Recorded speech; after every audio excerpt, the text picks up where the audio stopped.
The Syrian desert wind carried sand like ground glass across the rooftop. Through the scope, everything shimmered in heat waves that turned distance into liquid mathematics. 1,180 meters to target.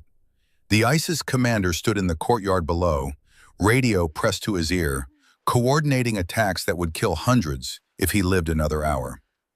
Angel 6, abort mission. The voice crackled sharp in Elena Vance's earpiece. Sandstorm incoming.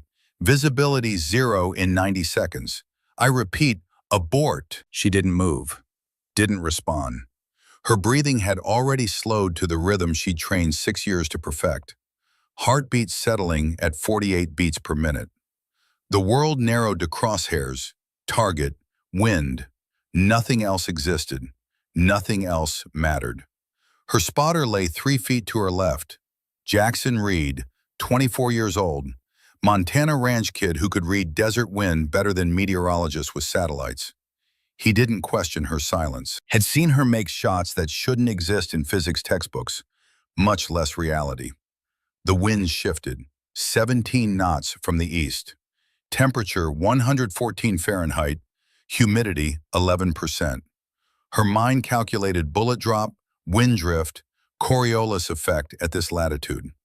Numbers became instinct, became absolute certainty. She exhaled halfway and held it. The world stopped breathing with her. The trigger broke clean, sharp, perfect.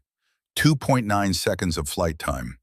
The .50 caliber round crossed a quarter mile of superheated air, threading through wind that would have pushed lesser shots 4 feet off target.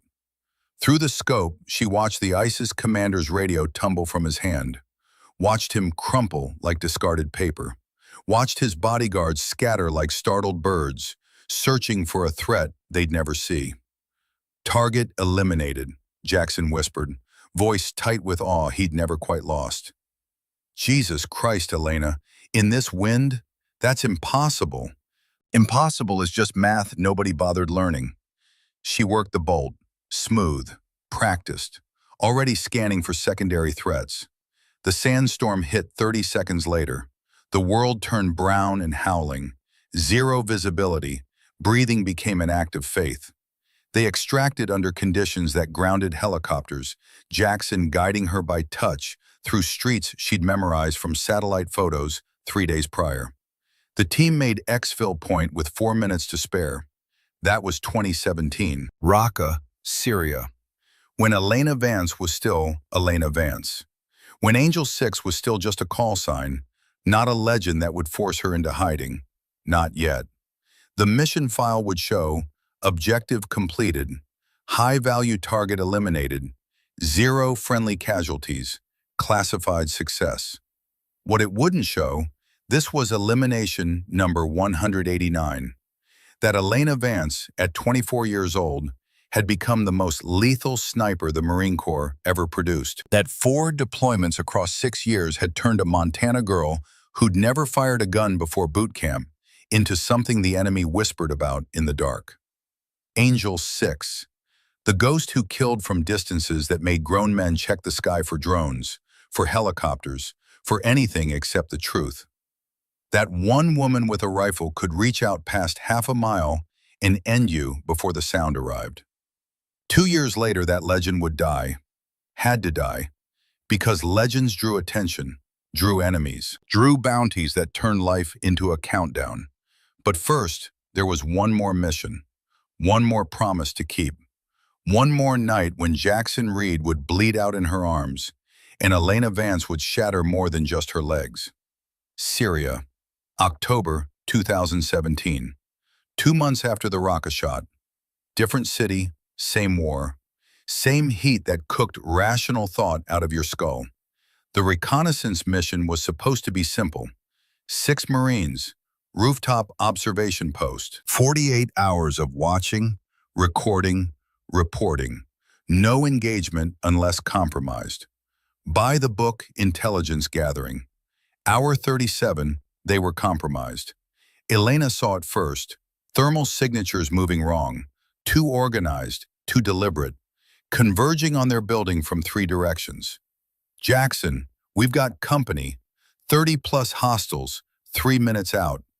He keyed the radio, called for extraction, got static, tried again, more static. Comms are jammed. His voice stayed level, but his eyes told the truth. They were alone, surrounded. 30 enemy fighters versus 6 Marines on a rooftop with limited ammunition and no support. The math didn't work.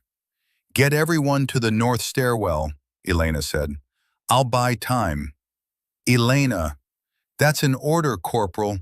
Move them, now." She'd made staff sergeant 2 weeks prior. Still wasn't used to giving orders instead of taking them. But Jackson moved, got the other 4 Marines positioned for fighting retreat. Elena set up on the southern parapet, 400 meters to the nearest enemy position. Urban environment, civilians still in the area, restricted rules of engagement. She could only shoot confirmed combatants with weapons. She counted 12 qualifying targets in the first sweep, started working through them. 1 shot, 1 kill, reposition, another shot, another kill.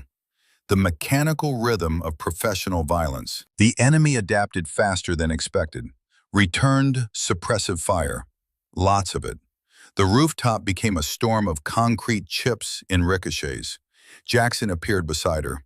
"Everyone's at the stairwell. Extraction, ETA, 20 minutes. We need to move." "Negative. They've got the stairwell bracketed. We move now, we die in the funnel." "We stay here, we die on this roof." He wasn't wrong. Her ammunition wouldn't last 20 minutes.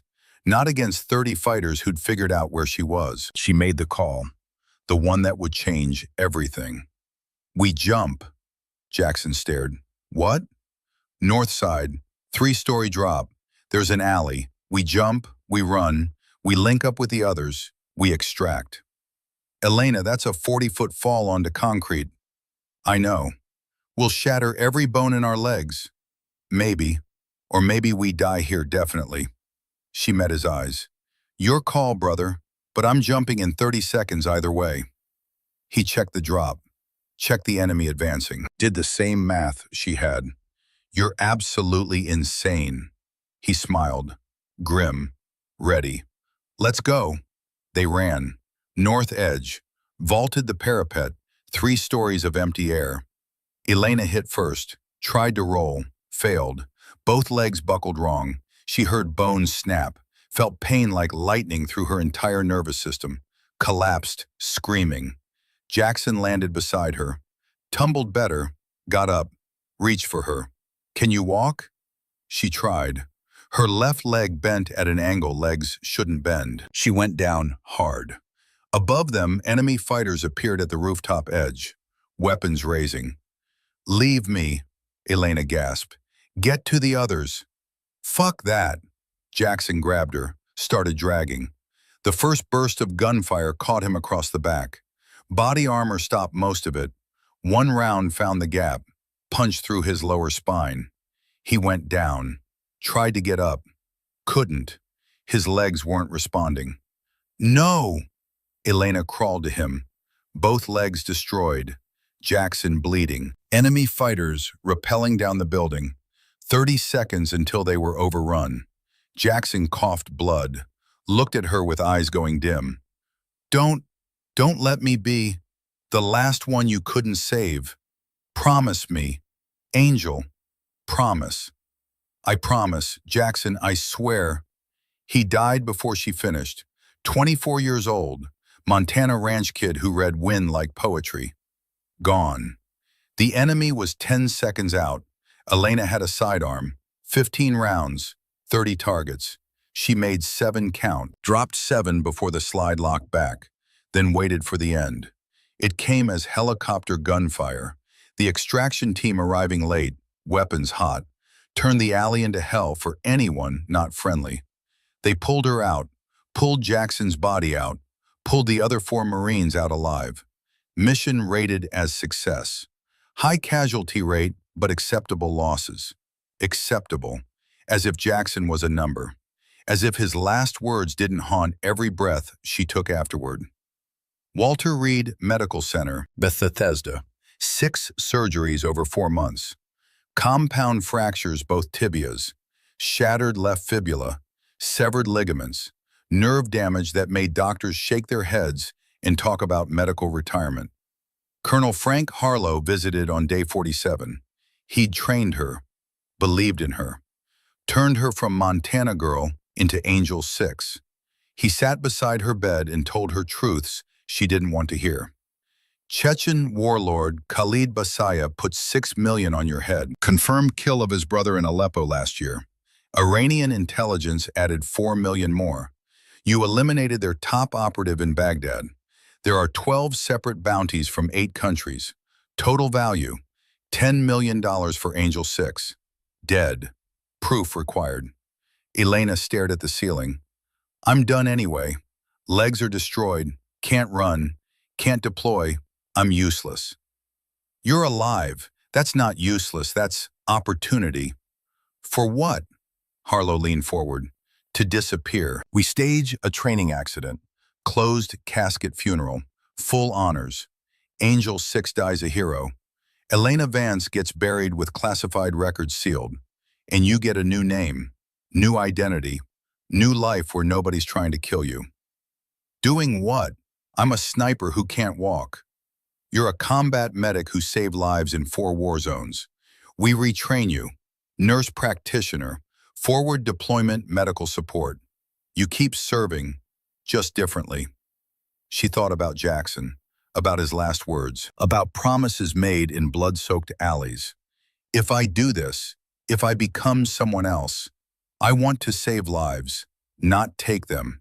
No more killing, just healing. Deal.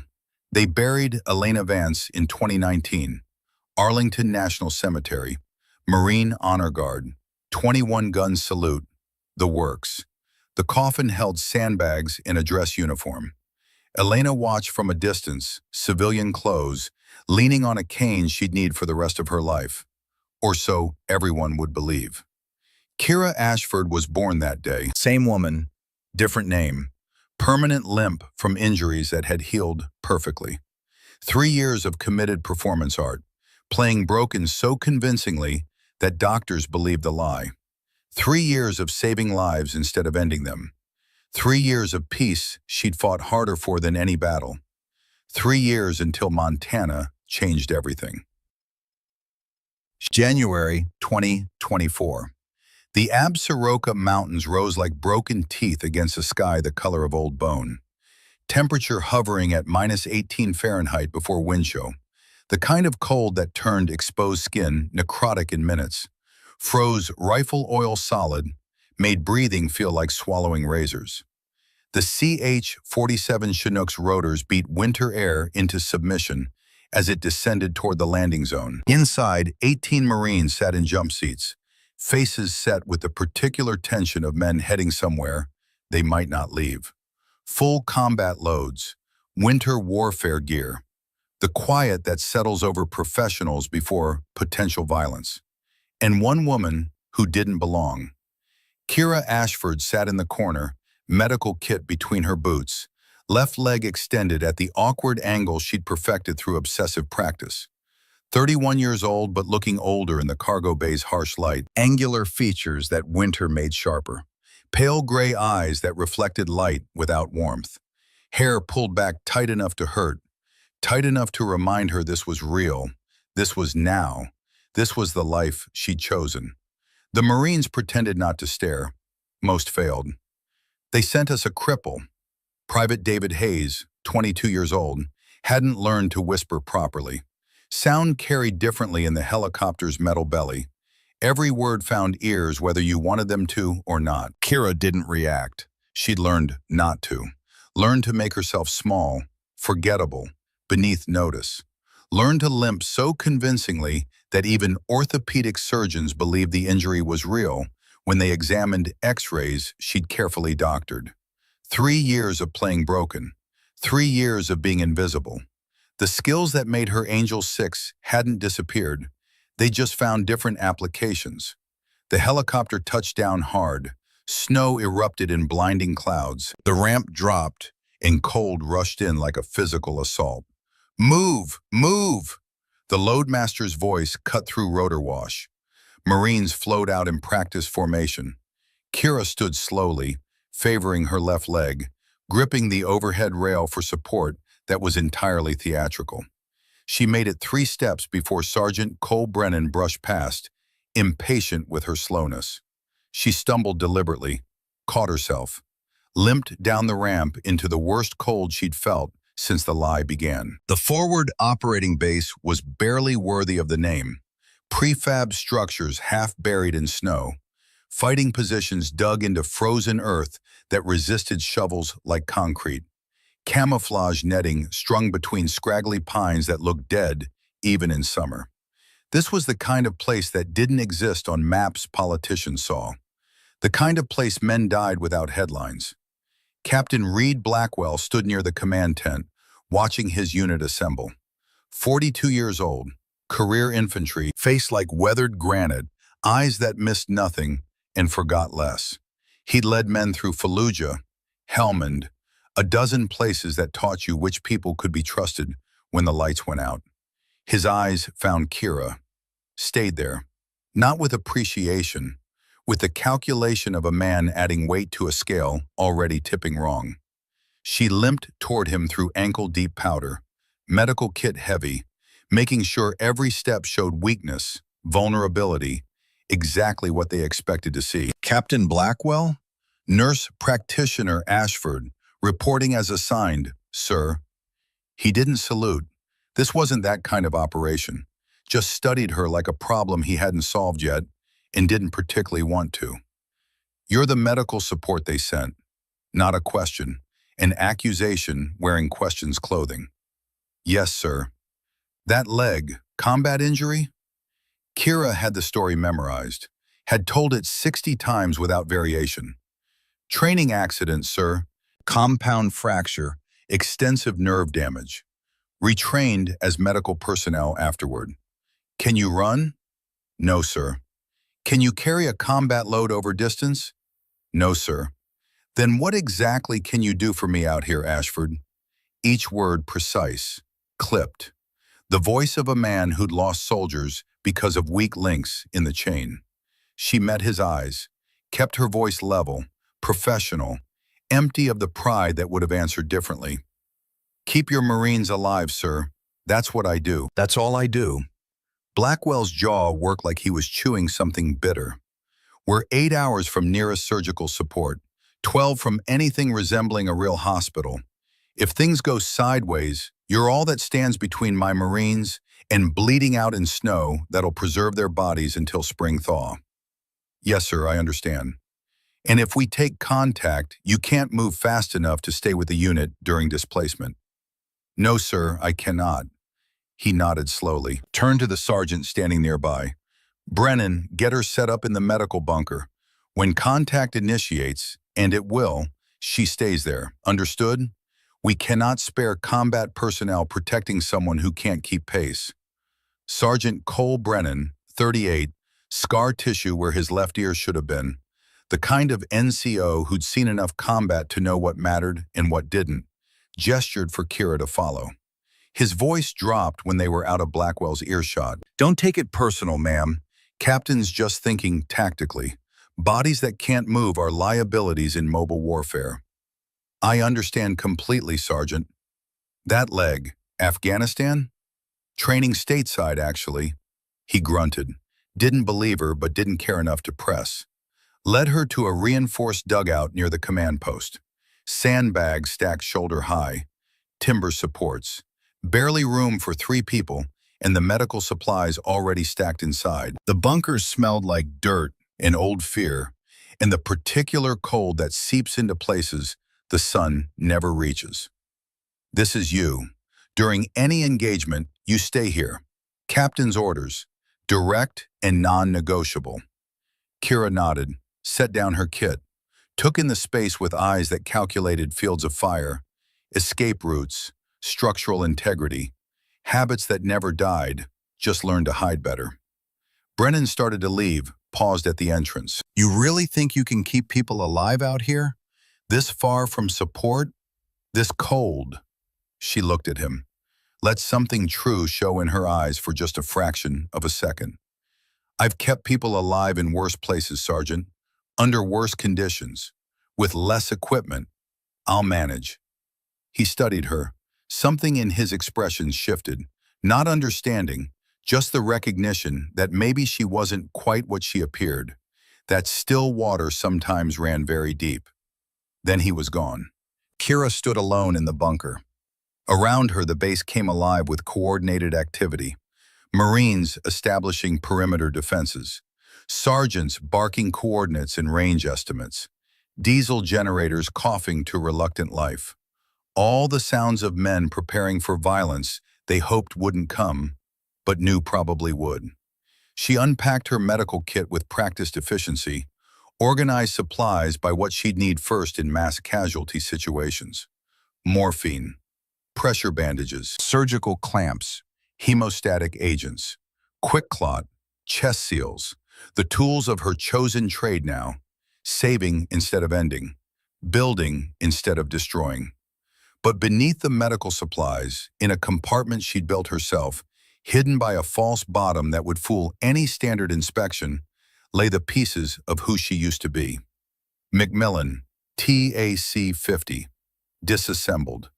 Each component wrapped in treated cloth. The rifle had traveled with her through 4 deployments, 7 countries, 189 confirmed eliminations. It had been hidden for 3 years in medical equipment, X-rayed by security personnel who never looked deep enough, never asked the right questions. You didn't stop being what you were. You just got better at pretending you'd forgotten. She didn't touch the components. Not yet. Maybe not ever, if luck held. If circumstances stayed simple. If promises made to dead men didn't come due. Outside, snow began to fall. Thick, heavy, the kind that buried the world in white silence. The second Chinook arrived 90 minutes later. Kira heard it before she saw it. That distinctive beat of tandem rotors that announced something important incoming. She emerged from the bunker, limping through ankle-deep powder, and watched it land with the interest of someone who'd learned to read situations through the smallest details. One man stepped off, just one. That alone told you he mattered, told you this wasn't standard operating procedure. Colonel Frank Harlow was 68 years old and looked like he'd been carved from the same mountains that surrounded them. Tall, straight back despite the years, eyes that had watched the world burn in 3 different wars and still found reasons to protect it. He wore a parka that barely contained the ribbons underneath, though Kira knew what they were. Navy Cross, Silver Star, Purple Heart with 3 clusters, Bronze Star with Valor Device. He'd earned all of them before most of these Marines were born. Captain Blackwell moved to greet him, clearly caught off guard by unannounced senior officer arrival. "Colonel Harlow, sir. We weren't informed you'd be joining this operation." "JSOC request, Captain. I'm here to observe your unit's readiness in adverse environmental conditions." His voice carried the rasp of a man who'd breathed too much smoke, swallowed too much sand, shouted too many orders that saved lives and ended them. "This is still classified as a training operation, correct?" "Yes, sir. Readiness evaluation in extreme environment. Defensive position sustainment and cold weather combat protocols." "Outstanding. Carry on as if I'm not here." Harlow's eyes scanned the perimeter with the automatic precision of someone who'd set up too many positions in too many hostile territories. Checking fields of fire, evaluating overlapping coverage, noting dead ground.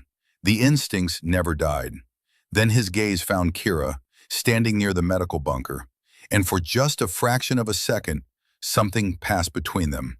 Recognition, acknowledgement, the kind of silent communication between 2 people who shared history no one else could know, who'd stood together in places that didn't exist, done things that never happened, buried truths that would never surface.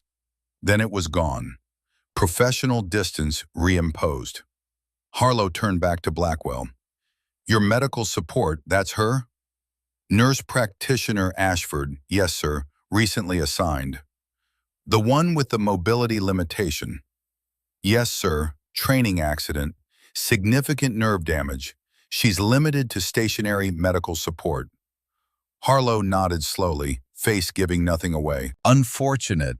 Still, medical expertise matters considerably more than mobility in a defensive position. Can't run and shoot simultaneously anyway. Blackwell didn't look convinced.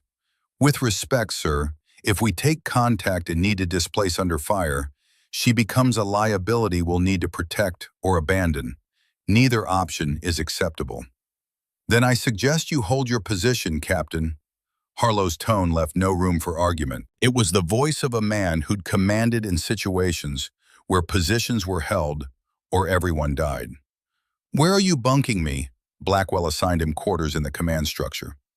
The two officers walked toward the tent, discussing defensive preparations, communication protocols, rules of engagement for what was supposedly just training, but felt increasingly like something else. Kira watched them go, waited until they were completely out of sight, swallowed by snow and distance, then limped back into her bunker, closed the canvas flap, and allowed herself one moment of genuine emotion. Frank Harlow was here, her instructor from what felt like several lifetimes ago, the man who'd taught her to shoot before she was old enough to boat, who'd believed in her when she was just another recruit who couldn't hit targets past 200 meters, who'd held her hand in the hospital after Syria, when morphine wasn't enough to stop the screaming, when Jackson's last words played on endless loop. The man who'd helped her die and be reborn, who'd created Kira Ashford from Elena Vance's ashes. He was here to protect her, which meant JSOC knew something bad was coming, something that might force her hand, something that might require Angel 6 to wake up one more time. She opened her medical kit, found the false bottom, pressed the hidden release she'd built into the seam. Inside, the Macmillan TAC-50 lay in pieces, waiting, patient. A tool doesn't judge its user, it just is, ready for purpose. She touched the barrel, cold metal, familiar as her own heartbeat, more familiar maybe. Hearts changed rhythm under stress. Good rifles never did. Then she closed the compartment, sealed it, covered it with bandages and emergency supplies, and the fiction that she was just a nurse, just broken, just trying to help. Not yet. Maybe never. She'd made a promise to herself. Elena Vance had taken enough lives. Kira Ashford saved them. That was the balance. That was the penance. That was the only path to something resembling peace. But promises were fragile things in the cold and dark, and some debts came due whether you were ready or not. Outside, the wind picked up, snow fell harder, temperature dropped another degree. The Absaroka Mountains had no mercy for the unprepared, no patience for weakness, no forgiveness for mistakes. Night was coming, and with it something worse than weather. Something that would test whether 3 years of hiding had been enough, whether Kira Ashford could stay buried, whether Angel 6 could remain dead. The answer would be written in blood and snow and impossible shots through a blizzard that should have made killing at distance a fantasy. But first, there was the waiting, the preparation, the slow build of tension that every combat veteran recognized, the calm before angels fell from grace and rose from hiding. The Marines established their defensive perimeter as the sun died behind the mountains, taking what little warmth existed with it, fighting positions at 50-meter intervals forming interlocking fields of fire, claymore mines set at likely approach routes, trip flares positioned where terrain funneled movement, all the standard preparation that turned training into muscle memory into survival. Kira moved through the positions, checking on the men. Not because anyone asked her to, because it's what medical personnel did. Because being present built trust. Because when the shooting started, these men needed to know she was competent, even if they thought she was useless in a firefight. She needed them to remember her as the nurse who cared, not suspect her as anything else. Corporal Liam Sheffield was 24, Montana-born, the kind of hard-edged young man the mountains produced like stones. He sat in his fighting position, checking his M4 for the third time, breath clouding white, when Kira approached. "Mind if I check your individual trauma kit, Corporal?" He glanced up, shrugged. "Sure, ma'am, but I know my medical gear. Been through it twice already." She knelt beside him, awkward with a theatrical limp, and opened his IFAK. It was well organized. He'd been trained properly. But she repacked it anyway, adjusting items to be even more accessible with cold-numbed fingers, making sure the tourniquet would deploy one-handed. "You been deployed before?" she asked conversationally. "Iraq, 2 rotations, Ramadi and Fallujah. You?"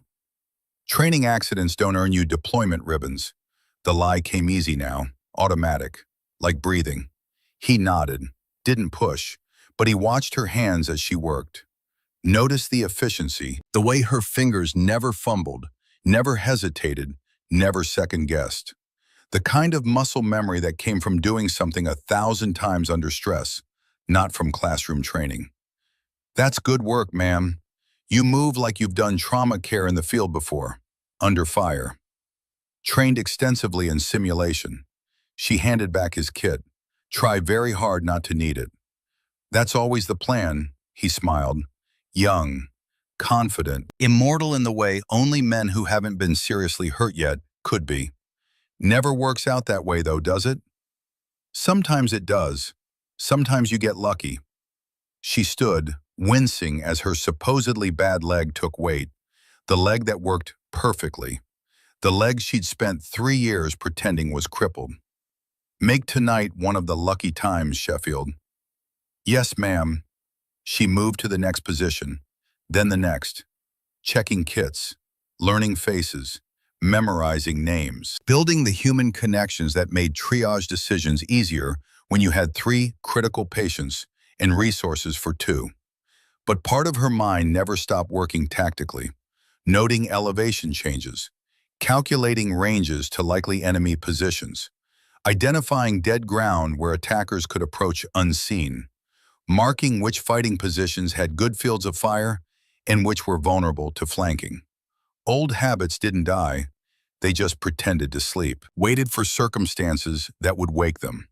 At the eastern perimeter, she found Private Owen Garrett, 22 years old, the youngest Marine in the unit. He was looking at his phone, at a photo that made him smile and hurt at the same time. "Family?" Kira asked. He showed her without hesitation. Newborn baby, 3 weeks old. Impossibly small. Kira Elizabeth Garrett, born January 2nd. "I haven't met her yet, haven't held her." Something cracked in Kira's chest. The coincidence of the name. The reminder that these weren't just Marines. They were fathers, sons, husbands. They were futures waiting to happen. "She's beautiful. You'll hold her soon." "You think?" He looked at her, really looked, searching for reassurance from someone who might know. "We're pretty far out here, pretty isolated. If something happens, you'll go home to her, Garrett. I promise you that." He wanted to believe. She could see it. "How can you promise something like that, ma'am?" "Because I'm Angel 6, and I've never broken a promise to someone I swore to protect. Because I'll kill everyone between you and home, if that's what it takes." "Because that's what medics do," she said instead. "We keep promises. We bring people home. That's the job." He nodded, reassured by words he desperately needed to believe. Put his phone away, checked his weapon, got ready for a night that might never let him hold his daughter. Kira limped away, carrying weight she couldn't share, knowing that if things went wrong, if circumstances forced her hand, she'd break every rule to keep that promise. Jackson's last words echoed, "Don't let me be the last one you couldn't save." She wouldn't, whatever the cost, whatever it took.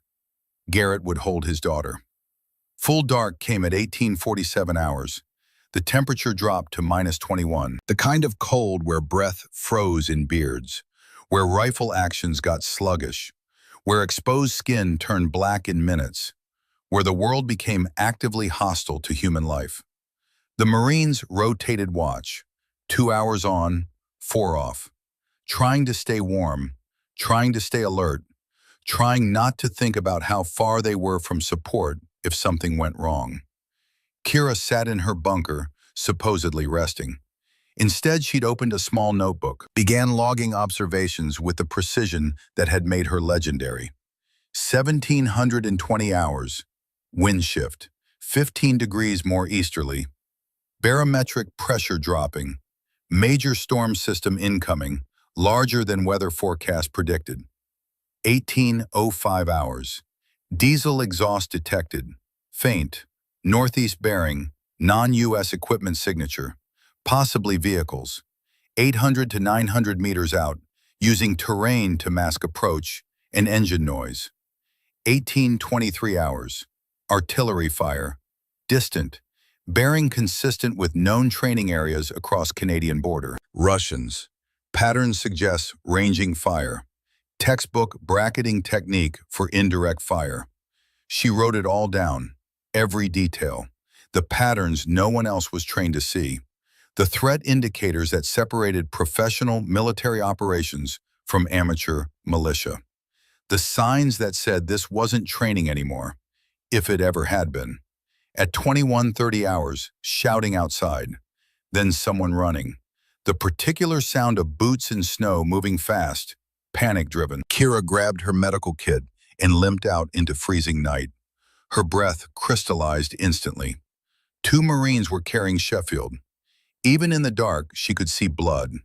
Lots of it, black against white snow. What happened? She was already moving, fast as her fake limp allowed. Patrol hit a tripwire, one of the carriers reported. IED or mine, Sheffield took the worst of it.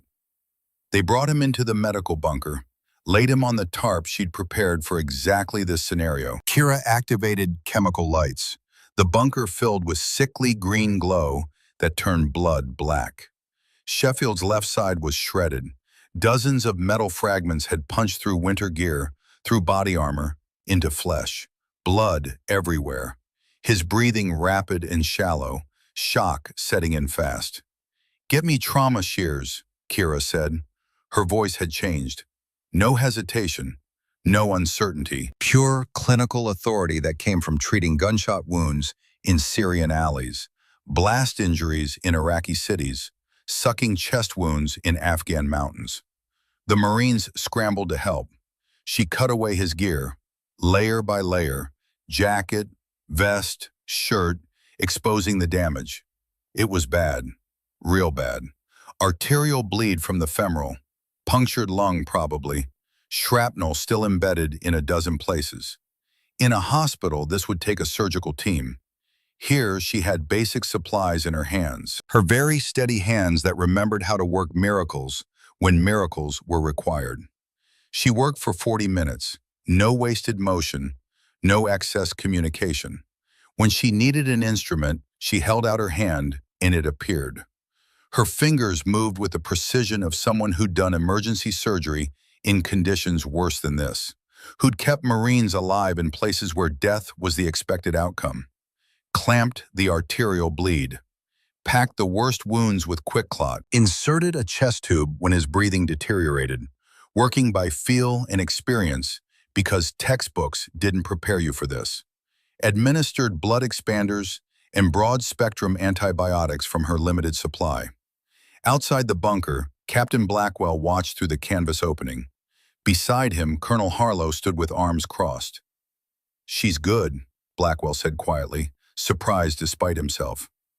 "Better than good," Harlow replied, no surprise in his voice at all. "She's exceptional. Trust me on this. Still can't fight, though. Can't move under fire." Harlow glanced at him with something that might have been amusement if the situation weren't so serious. "Can't she?" But Blackwell had already turned away, moving to coordinate response to the IED. Someone had placed it, someone hostile, which meant this training operation had just become something else entirely. Inside the bunker, Kira tied off the last suture.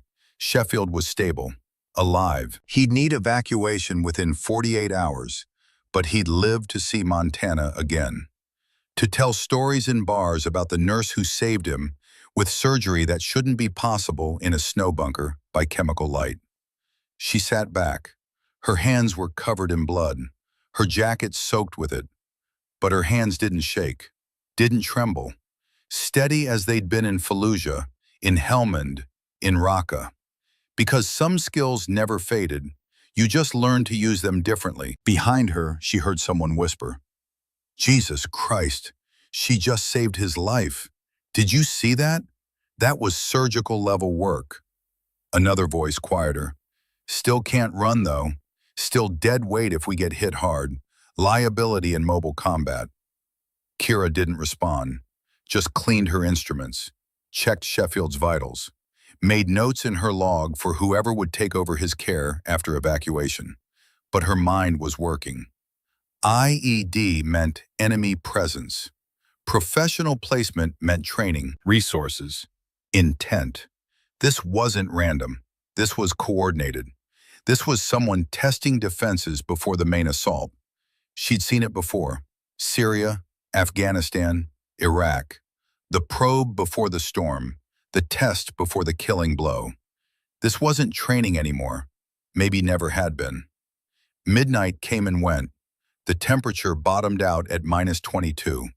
The storm Kira had predicted in her notes arrived right on schedule, punctual as death. Snow began falling in thick curtains that reduced visibility to 30 feet, turned the world into white noise and darkness. Perfect conditions for an assault. Perfect conditions for professional soldiers who understood how to use weather as a weapon. She'd seen it before.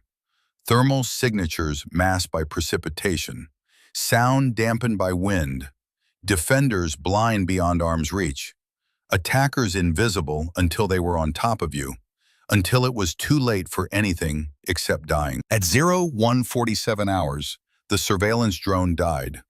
Kira heard the alert from her bunker, listened to the radio chatter with ears that understood what words meant and what they didn't say. "Lost feed on Raven 2, the drone operator reported, trying to stay professional. "Complete signal loss. No degradation, just dark." "Technical failure?"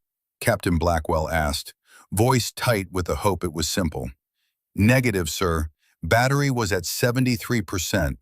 This is signal kill. Electronic warfare jamming, or they shot it down with something sophisticated." The command net went quiet. The kind of silence when everyone realized the same thing simultaneously. When training became real. When the math stopped working in your favor. A downed drone meant someone out there had capability, equipment, training. This wasn't local militia with rifles. This was organized force with resources and intent. Blackwell's voice came back harder now, stripped of any pretense this was exercise. "All positions, heightened alert. We've lost aerial coverage. Rely on thermals and mark one eyeball. If you see something, report it immediately. Rules of engagement are now weapons-free on confirmed hostile targets." Kira limped to the entrance of her bunker, looked out into the storm. The world had become chaos, white static. You could hide an army in conditions like this. Probably were hiding an army. Colonel Harlow appeared beside her like a ghost. Didn't announce himself, just materialized from snow and darkness, the way old soldiers learn to move. "Kira," his voice was low, meant only for her, using her real name, not the fiction. She didn't respond immediately, hadn't heard that name spoken aloud in 3 years. Kira was the lie. Elena was dead. Neither existed in this moment. "They're coming," Harlow continued quietly. "JSOC intercepted communications 12 hours ago. Russian Spetsnaz. 72 operators. This base was bait. We suspected cross-border incursion for months. Needed to confirm. Needed them to commit to something actionable. These Marines don't know." It wasn't a question. She could read it in how they moved, how they talked. They thought this was still training right up until the drone died. "Captain Blackwell knows now. I briefed him 20 minutes ago while you were working on Sheffield. QRF is weathered in at Lewis McChord. Storm's too severe for flight operations. 6 hours minimum before they can launch. Maybe 8 depending on conditions." 18 Marines against 72 Spetsnaz operators. She did the math. The terrible, simple math. The numbers don't work, Frank. Not even close. No. Harlow looked at her with eyes that had seen this equation before, had been on the wrong side of it more than once. They don't. You came here to protect my cover, to make sure I didn't have to break it. I came here because I knew what was coming, knew you'd have to choose between the life you built and the men who need saving. He paused. Let that sit. You don't have to, Kira. You can stay in this bunker. Let them fight it out. Survive as medical support. No one would blame you. Your obligation ended 3 years ago. She almost laughed. Would have if the situation weren't so completely devoid of humor. 18 men will die, Frank. 18 fathers and sons and husbands who thought they were training for contingencies, who trusted their government wouldn't abandon them. They're Marines. They understood the risks when they signed up. Like Jackson understood the risks? Her voice went cold, hard. Like Martinez and Thompson and Williams and all the others who died in Syria while I was too broken to save them? Harlow's face tightened, old pain surfacing. Syria wasn't your fault, Elena. You did everything possible. Doesn't matter if it was my fault. It still happened. Jackson still died. 6 men still went home in boxes because Angel 6 couldn't protect them. She looked out at the storm, at the invisible enemy moving closer. I made a promise, to Jackson, to myself. Never again. No one else dies because I wasn't good enough. You were good enough. You're always good enough. That's not the question. Then what is? Whether you can live with being Angel 6 again. Whether you can accept what happens when the world knows you're alive. Every enemy you made. Every bounty that's waiting. The peaceful life ends tonight if you do this. She thought about Owen Garrett, about his daughter he'd never held, about the promise she'd made. How long until they hit us? Harlow checked his watch. Hour, maybe 90 minutes. They're using the storm, moving slow to avoid detection until they're in assault range.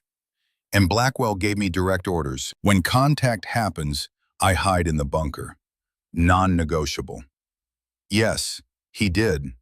Harlow reached into his jacket, pulled out a small device. The JSOC emergency beacon. The one that would bring hell from above if activated. The one that would also confirm Angel 6 was alive and active. If you do this, if you activate this beacon, if you break cover, there's no going back. Elena Vance becomes real again. Every enemy you ever made will know within hours. The peaceful life ends, permanently. She took the beacon, felt its weight, light as a grenade, heavy as the choice it represented. Get to safety, sir. I'm exactly where I need to be. He put a hand on her shoulder, squeezed once. Whatever you decide, I'm proud of you. The weapon I trained became a healer. That's rare. That matters more than you know.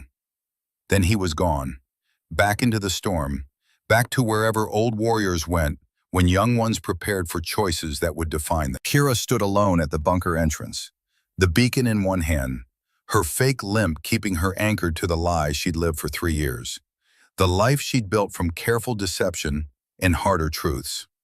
Inside the bunker, Sheffield groaned in morphine-dulled sleep. Outside, 18 Marines manned fighting positions against an enemy that outnumbered them 4 to 1. Professional operators who knew how to use weather and darkness and overwhelming force. The math didn't work. Not without intervention. Not without something impossible. And somewhere in the dark and snow, 72 Russian Spetsnaz moved closer, closing the noose, preparing to eliminate the Americans before anyone knew they'd ever been there. She limped back inside, closed the canvas flap, activated a single chemical light, then slowly, deliberately, she unwrapped the bandage on her left leg. The leg was perfect, muscular, undamaged, fully functional, had never been broken. The limp was theater. 3 years of committed performance, the most important role she'd ever played. She flexed the leg, full range of motion, no pain, No limitation. Never had been. Kira Ashford was the lie she'd told so well she'd almost believed it herself. Elena Vance had always been real, had just been sleeping, waiting, patient. She opened her medical kit, found the false bottom, pressed the hidden release that required knowing exactly where and how to push. The Macmillan TAC-50 lay in pieces, waiting, patient as death itself. Her hands moved without conscious thought, muscle memory from 1,000 repetitions.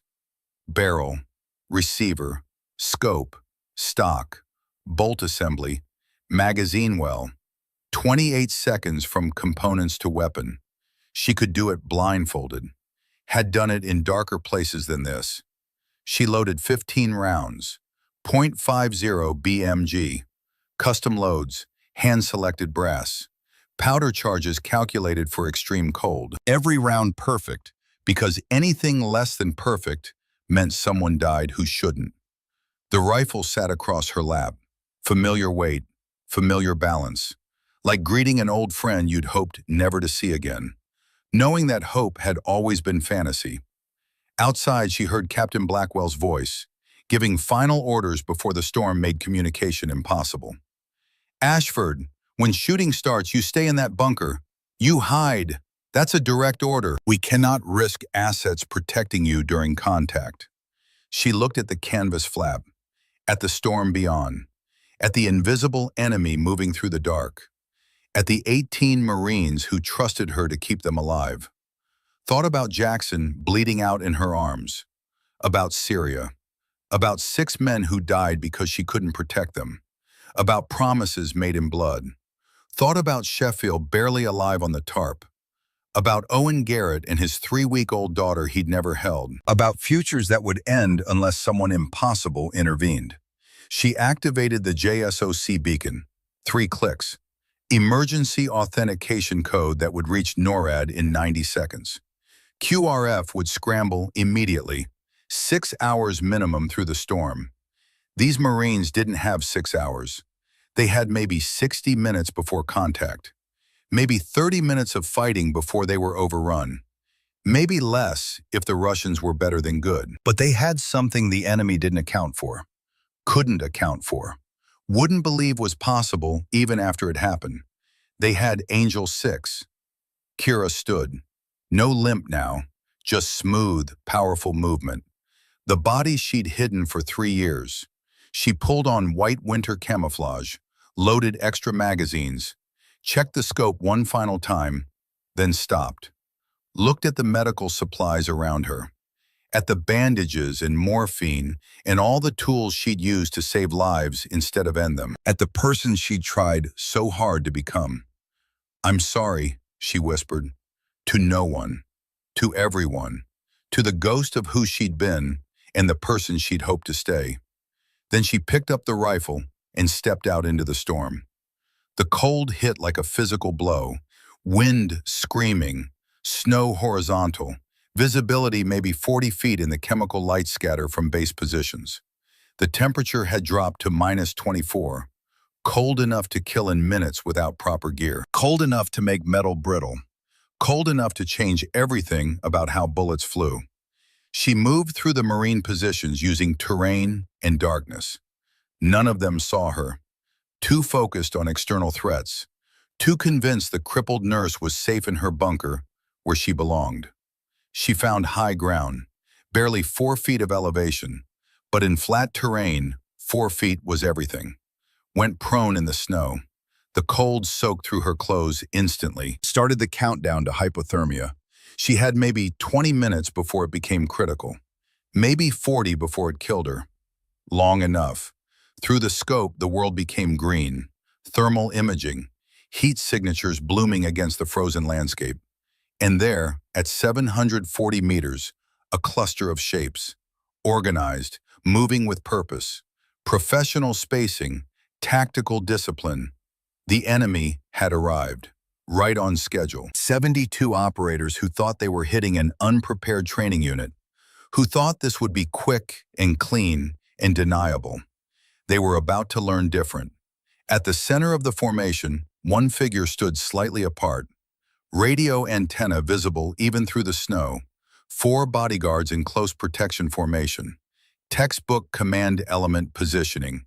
The commander. Kill the head and the body dies. Basic principle of decapitation strikes. Elena calculated. Wind 19 knots, gusting to 26. Temperature -24. Snow reducing visibility. Bullet would drift right. Drop would be significant. Temperature would slow powder burn. All the factors that made this shot barely possible. She made the adjustments. 3.5 mils right for wind. 8.3 mils elevation for drop and distance. Temperature correction -0.4. Numbers becoming instinct, becoming certainty.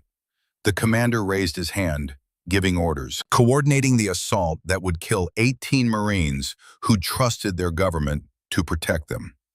Elena Vance exhaled halfway, let her heart rate drop to 46, became still in the way only a true predator could. Not just motionless, absent, a ghost in the snow. The trigger broke clean. 2.4 seconds of flight time. The bullet crossed 740 meters of storm-racked mountain air, threading through wind that would have pushed lesser shots 4 feet off target, compensating for cold that changed everything about ballistics. Through the scope, she watched the commander drop, watched his bodyguards scatter, watched radio discipline collapse into chaos. Russian voices screamed through intercepted communications. Sniper! Commandir ubit! Где она? Sniper, commander killed. Where is she? Elena worked the bolt, smooth, fast, already acquiring the second target. Western squad leader, 695 meters, moving between vehicles. She fired again. Target down. Worked the bolt. Third target. Radio operator, 720 meters. Cuts their communication. Fired. The operator fell. Somewhere below, in the Marine positions, men were shouting. Confused. They were hearing impacts but couldn't locate the shooter. Didn't know whether to advance or defend. Didn't understand that Salvation wore white camouflage and carried a rifle that shouldn't exist. Captain Blackwell's voice cut through the chaos. Where the hell is that coming from? Somebody give me a location. No one answered, because no one knew. The shots seemed to come from the storm itself, from nowhere and everywhere simultaneously. Angel 6 was a ghost again, and ghosts didn't follow the rules of the living. Elena acquired target 4. PKM machine gunner setting up his weapon. If that gun opened up, Marines would die. 610 meters. Clear shot despite the snow. She fired. The machine gun never fired. The gunner slumped over his weapon. Below her, she heard Colonel Harlow's voice. Quiet. Meant for Captain Blackwell's ears only. She's active. Who's active? What are you talking about? You'll understand soon, Captain. Just press the advantage. Your enemy is losing command structure. Exploit it. Elena didn't hear the rest. Was already moving. Repositioning. 40 meters east. Using a shallow depression. Never shoot twice from the same location. Basic sniper craft that kept you alive when everyone was looking for you. Target 5. Mortar team spotter, 665 meters, adjusting for new wind angle. Fired. Target down. The Russian assault was fracturing. Leadership dead or dying. Communication cut. Units losing cohesion. 72 operators becoming just men with guns and no direction. She moved again, north this time, found a natural depression that gave her angle on the southern approach. Target 6, second in command trying to rally troops, 780 meters, partially hidden by a disabled vehicle. She waited. 3 seconds. 5. Patience was 90% of sniping. The other 10% was math and the willingness to pull triggers when it mattered. He moved into a gap, exposed himself for 3 seconds trying to direct fire. She fired. He didn't move again. 8 minutes, 6 kills, 6 pieces of Russian command structure eliminated. Their assault was stalling. breaking apart. Professional soldiers without leadership became just scared men in the dark. The Marines pressed forward, not understanding why the enemy was suddenly disorganized, not caring, just capitalizing on chaos they couldn't explain. Elena checked her ammunition. 9 rounds left. 9 rounds. 66 targets remaining. Not enough to win the battle, but enough to save 18 Marines. Enough to keep a promise made to a dead man and a live one. She went back to work. Target 7. Replacement commander, 815 meters. The man who'd stepped up after the first leader fell, trying to impose order through force of will. She watched him through the scope, saw him pointing, directing fire teams, saw the moment he realized his predecessor's tactics were failing, saw him open his mouth to give new orders. Then he was gone. The bullet arrived before sound, before his men could react, before they could understand that every leader who stood up would fall. The intercepted Russian comms went wild, panic replacing discipline. She heard the word that made her stomach tighten with understanding of what came next. Angel! It's Angel 6. She's alive. The ghost is hunting us. They knew. Of course they knew. No one else shot like this. No one else could make these eliminations in these conditions. The legend they'd thought safely dead was killing them from the storm. Elena worked the bolt, brass ejected, spinning into the snow. She caught it reflexively. Leave no evidence. Old habits from operations that never officially happened. 8 rounds remaining. Through the thermal scope, the enemy formation was dissolving. Some units trying to advance without leadership, others retreating to regroup. The coordinated assault had become chaos. But chaos with 60 men still held killing power. She needed to break them completely, make them run, make them understand that staying meant dying. Target 8, BTR-80 Armored Personnel Carrier Commander, standing in the vehicle's hatch, 640 meters. Moving target as the vehicle repositioned. Lead the shot. Account for vehicle speed. Wind still gusting unpredictably. Temperature still dropping. She fired. The commander jerked back into the vehicle. Slumped. The BTR slewed sideways as the driver panicked, lost control, ground to a halt, blocking the advance route for vehicles behind it. Perfect. Immobilize their mobility. Force them to fight on foot in conditions that favored defenders. 7 rounds left, but there was a new problem. A bullet cracked past her head, 5 inches right, supersonic snap that meant someone had found her. Someone good. Counter-sniper. Spetsnaz fielded them. Had to. You didn't walk into American operations without someone to hunt American long-range assets. Elena rolled left on pure instinct. Snow erupted where she'd been prone. A second shot. Closer. However this was, they were tracking her movement, reading her displacement pattern. She calculated his position from bullet trajectory. Northeast ridge, 880 meters. Elevated position. Thermal scope good enough to pick up her heat signature through the snow, despite her white camouflage. This was different now. This was predator versus predator. Professional versus professional.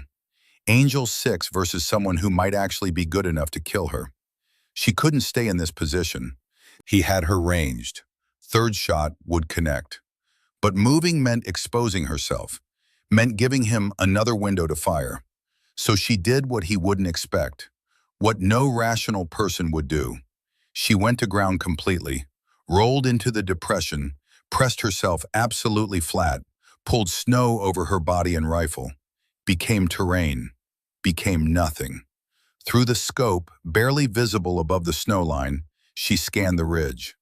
There, heat bloom, 880 meters, prone position, good discipline, not moving, but he'd lost her. She could see him scanning, searching for the heat signature that had vanished, trying to reacquire. The problem was her rifle, still warm from firing, still radiating heat. He'd pick it up eventually. Professional counter-snipers always did. She had maybe 30 seconds before he located her again. Not enough time to relocate to a new position. Not enough time to get an angle without exposing herself. So she did the only thing that made tactical sense, the thing that would either save her or kill her. She army crawled toward him, straight toward the threat, closing distance, getting behind his scanning arc, using terrain to mask movement. 70 meters through the snow, dragging the rifle, staying below the terrain line, the cold soaking through everything now, her core temperature dropping, hypothermia creeping in like an assassin, fingers losing sensation, toes going numb.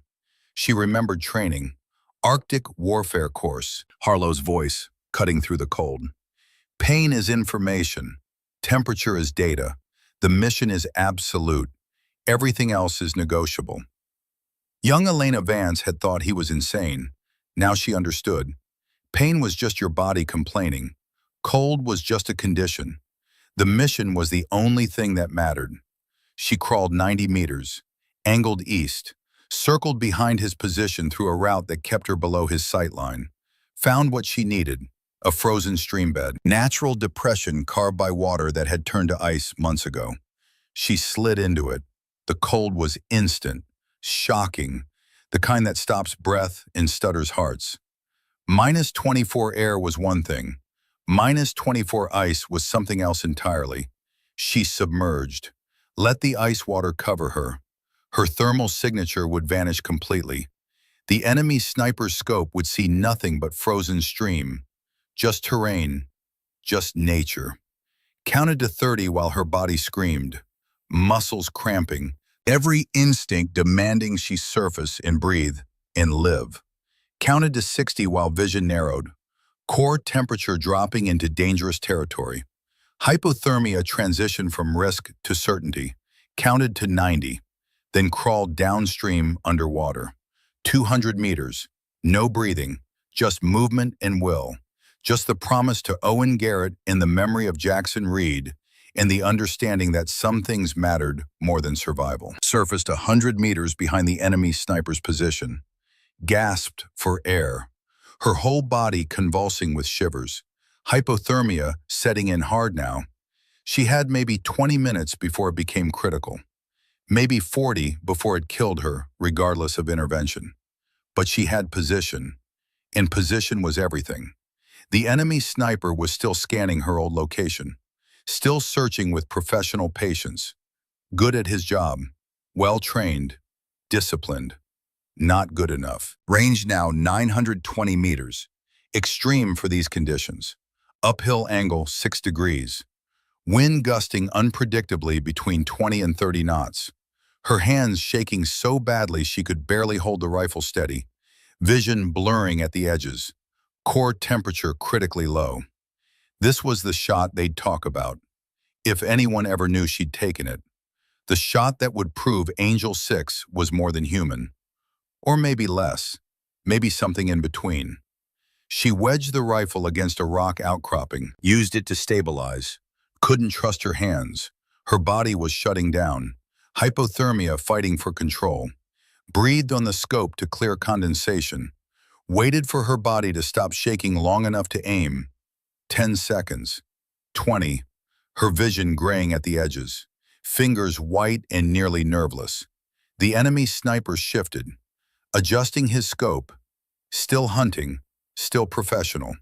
The wind dropped, 3-second window, maybe 4. She fired on instinct more than calculation. The rifle bucked. She barely felt it through the cold and adrenaline and the edge of consciousness. Through the scope, 3.6 seconds later, the enemy sniper slumped over his rifle. Didn't move again. 6 rounds remaining. Elena tried to stand. Her legs wouldn't cooperate. Hypothermia had progressed too far. Core temperature too low. Motor control compromised. This was how people died in mountains. Not from bullets.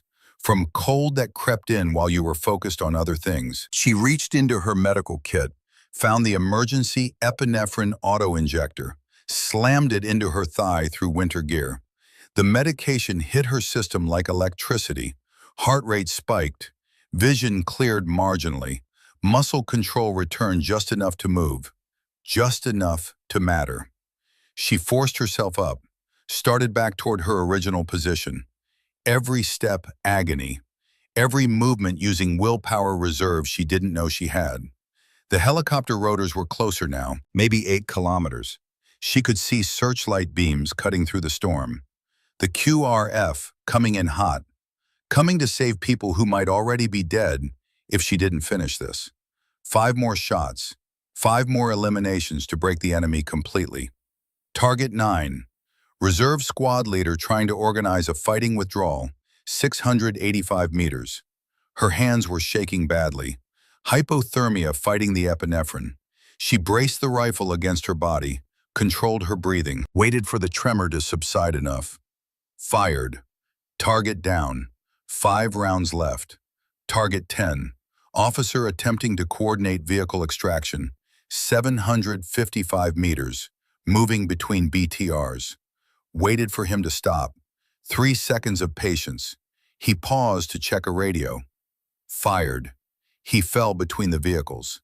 Men scattered. 4 rounds left. Target 11. Anti-tank team leader setting up a Cornet launcher. 710 meters.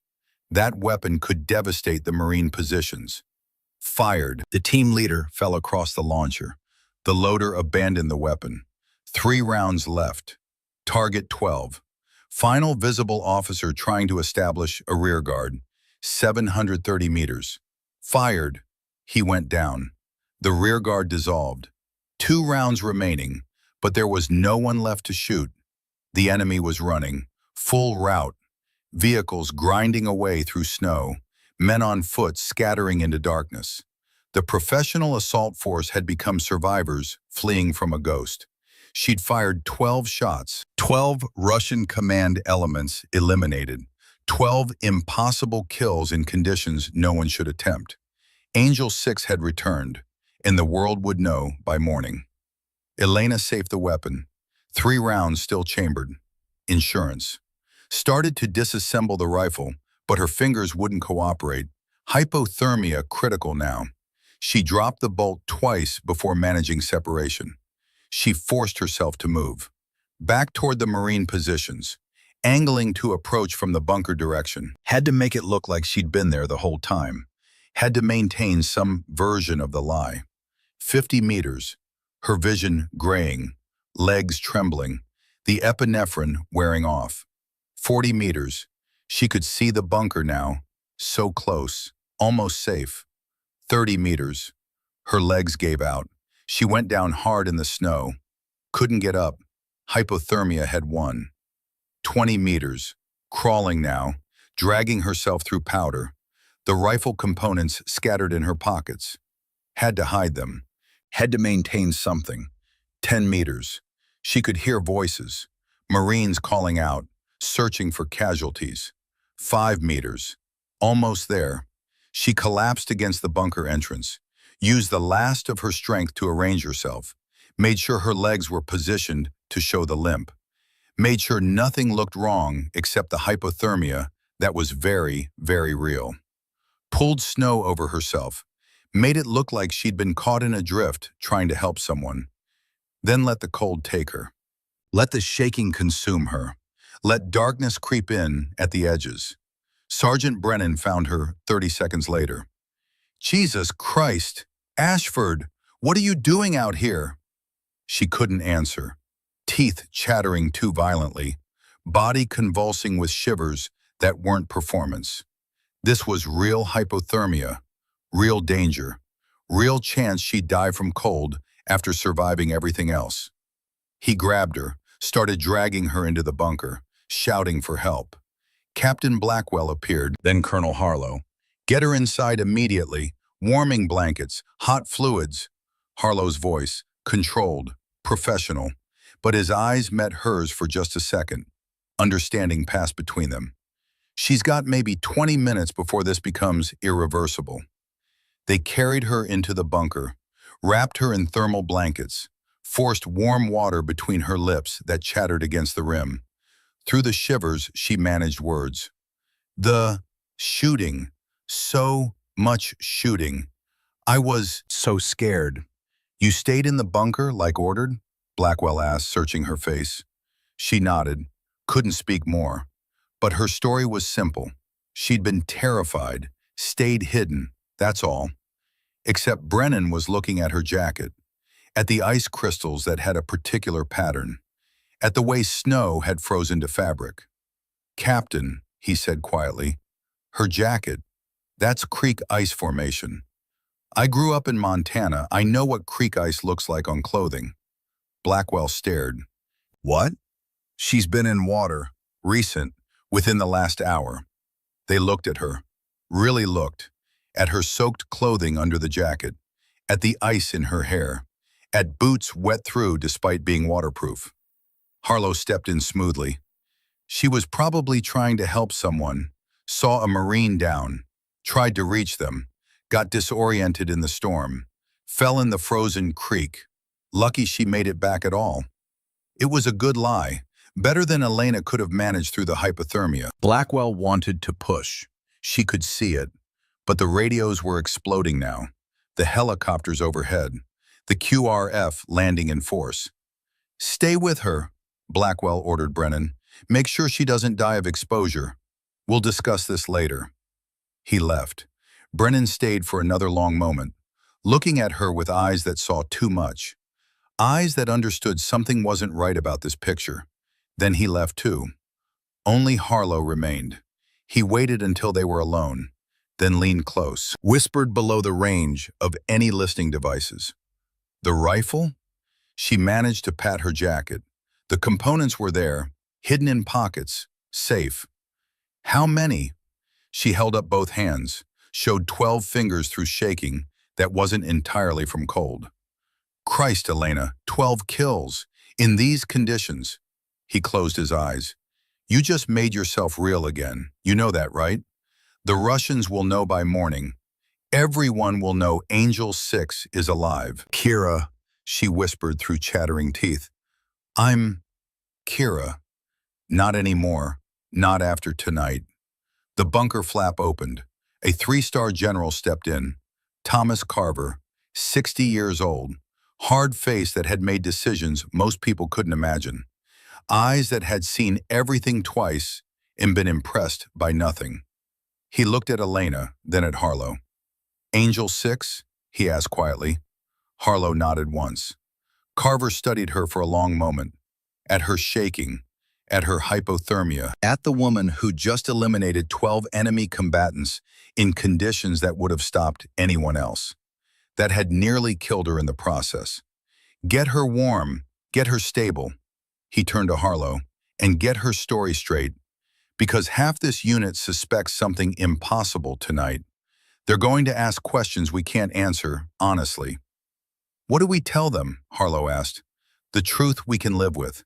Unknown sniper support, classified asset, above their security clearance." Carver looked back at Elena. "Angel 6 doesn't exist. She died in 2019. This is just a nurse who got hypothermia trying to help people. That's the official story. Anyone who says different gets reminded about classification and career consequences." He left. The command authority departing, leaving only the mess to clean up. The helicopters were landing now. 4 CH-53E Super Stallions. The whole mountain shaking with rotor wash. Marines shouting. Orders being barked. Wounded being triaged and loaded. Through the chaos, Elena heard one voice.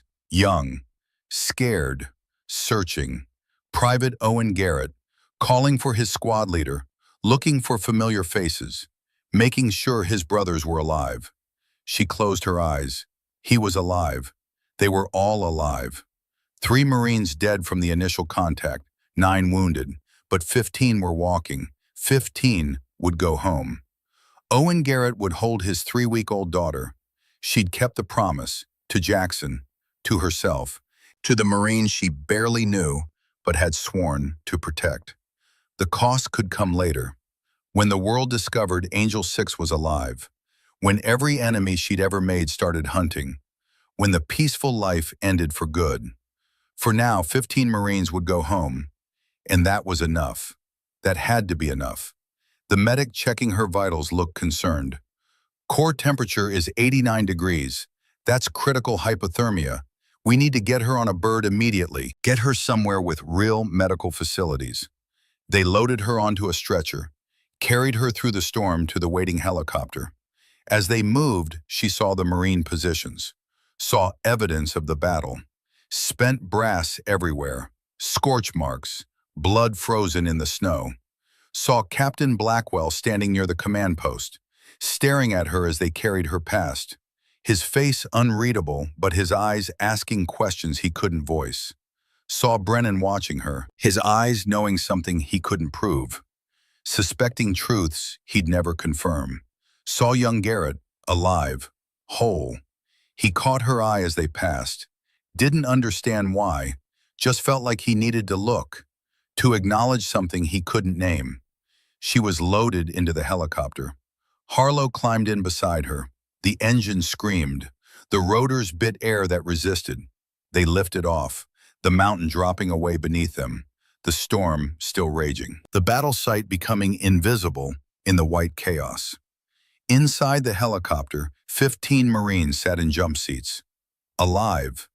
Most of them anyway. Some wounded, some in shock, but alive. Breathing. Going home. Elena closed her eyes. Let the helicopter carry her away from the place where she'd broken cover, where she'd destroyed 3 years of careful lies, where Angel 6 had come back from the dead. Harlow leaned close, had to shout over the rotors. They know, Elena. The Russians' intercepted communications mentioned Angel. Every enemy you ever made will know you're alive by morning. The Chechens, the Iranians, everyone who wants you dead. She nodded. Knew it was true, knew what it meant, knew the price she just paid for keeping a promise.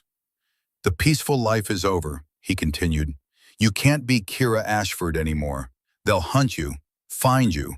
You're a target now, forever. She opened her eyes, met his gaze. Then let them hunt. I'll keep saving people.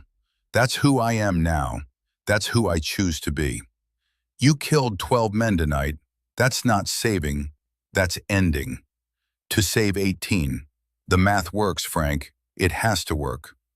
Harlow sat back, studied her. The woman he'd trained, the weapon she'd become, the healer she'd tried to be. What do you want to happen now? He asked. She thought about it, about the rifle hidden in her pockets, about the medical kit waiting back at base, about the choice between Elena and Kira, between killing and healing, between the warrior and the nurse. I want to go back to being Kira Ashford, she said finally. I want to save lives, not take them. That's all I've ever wanted since Jackson died. That's not possible now.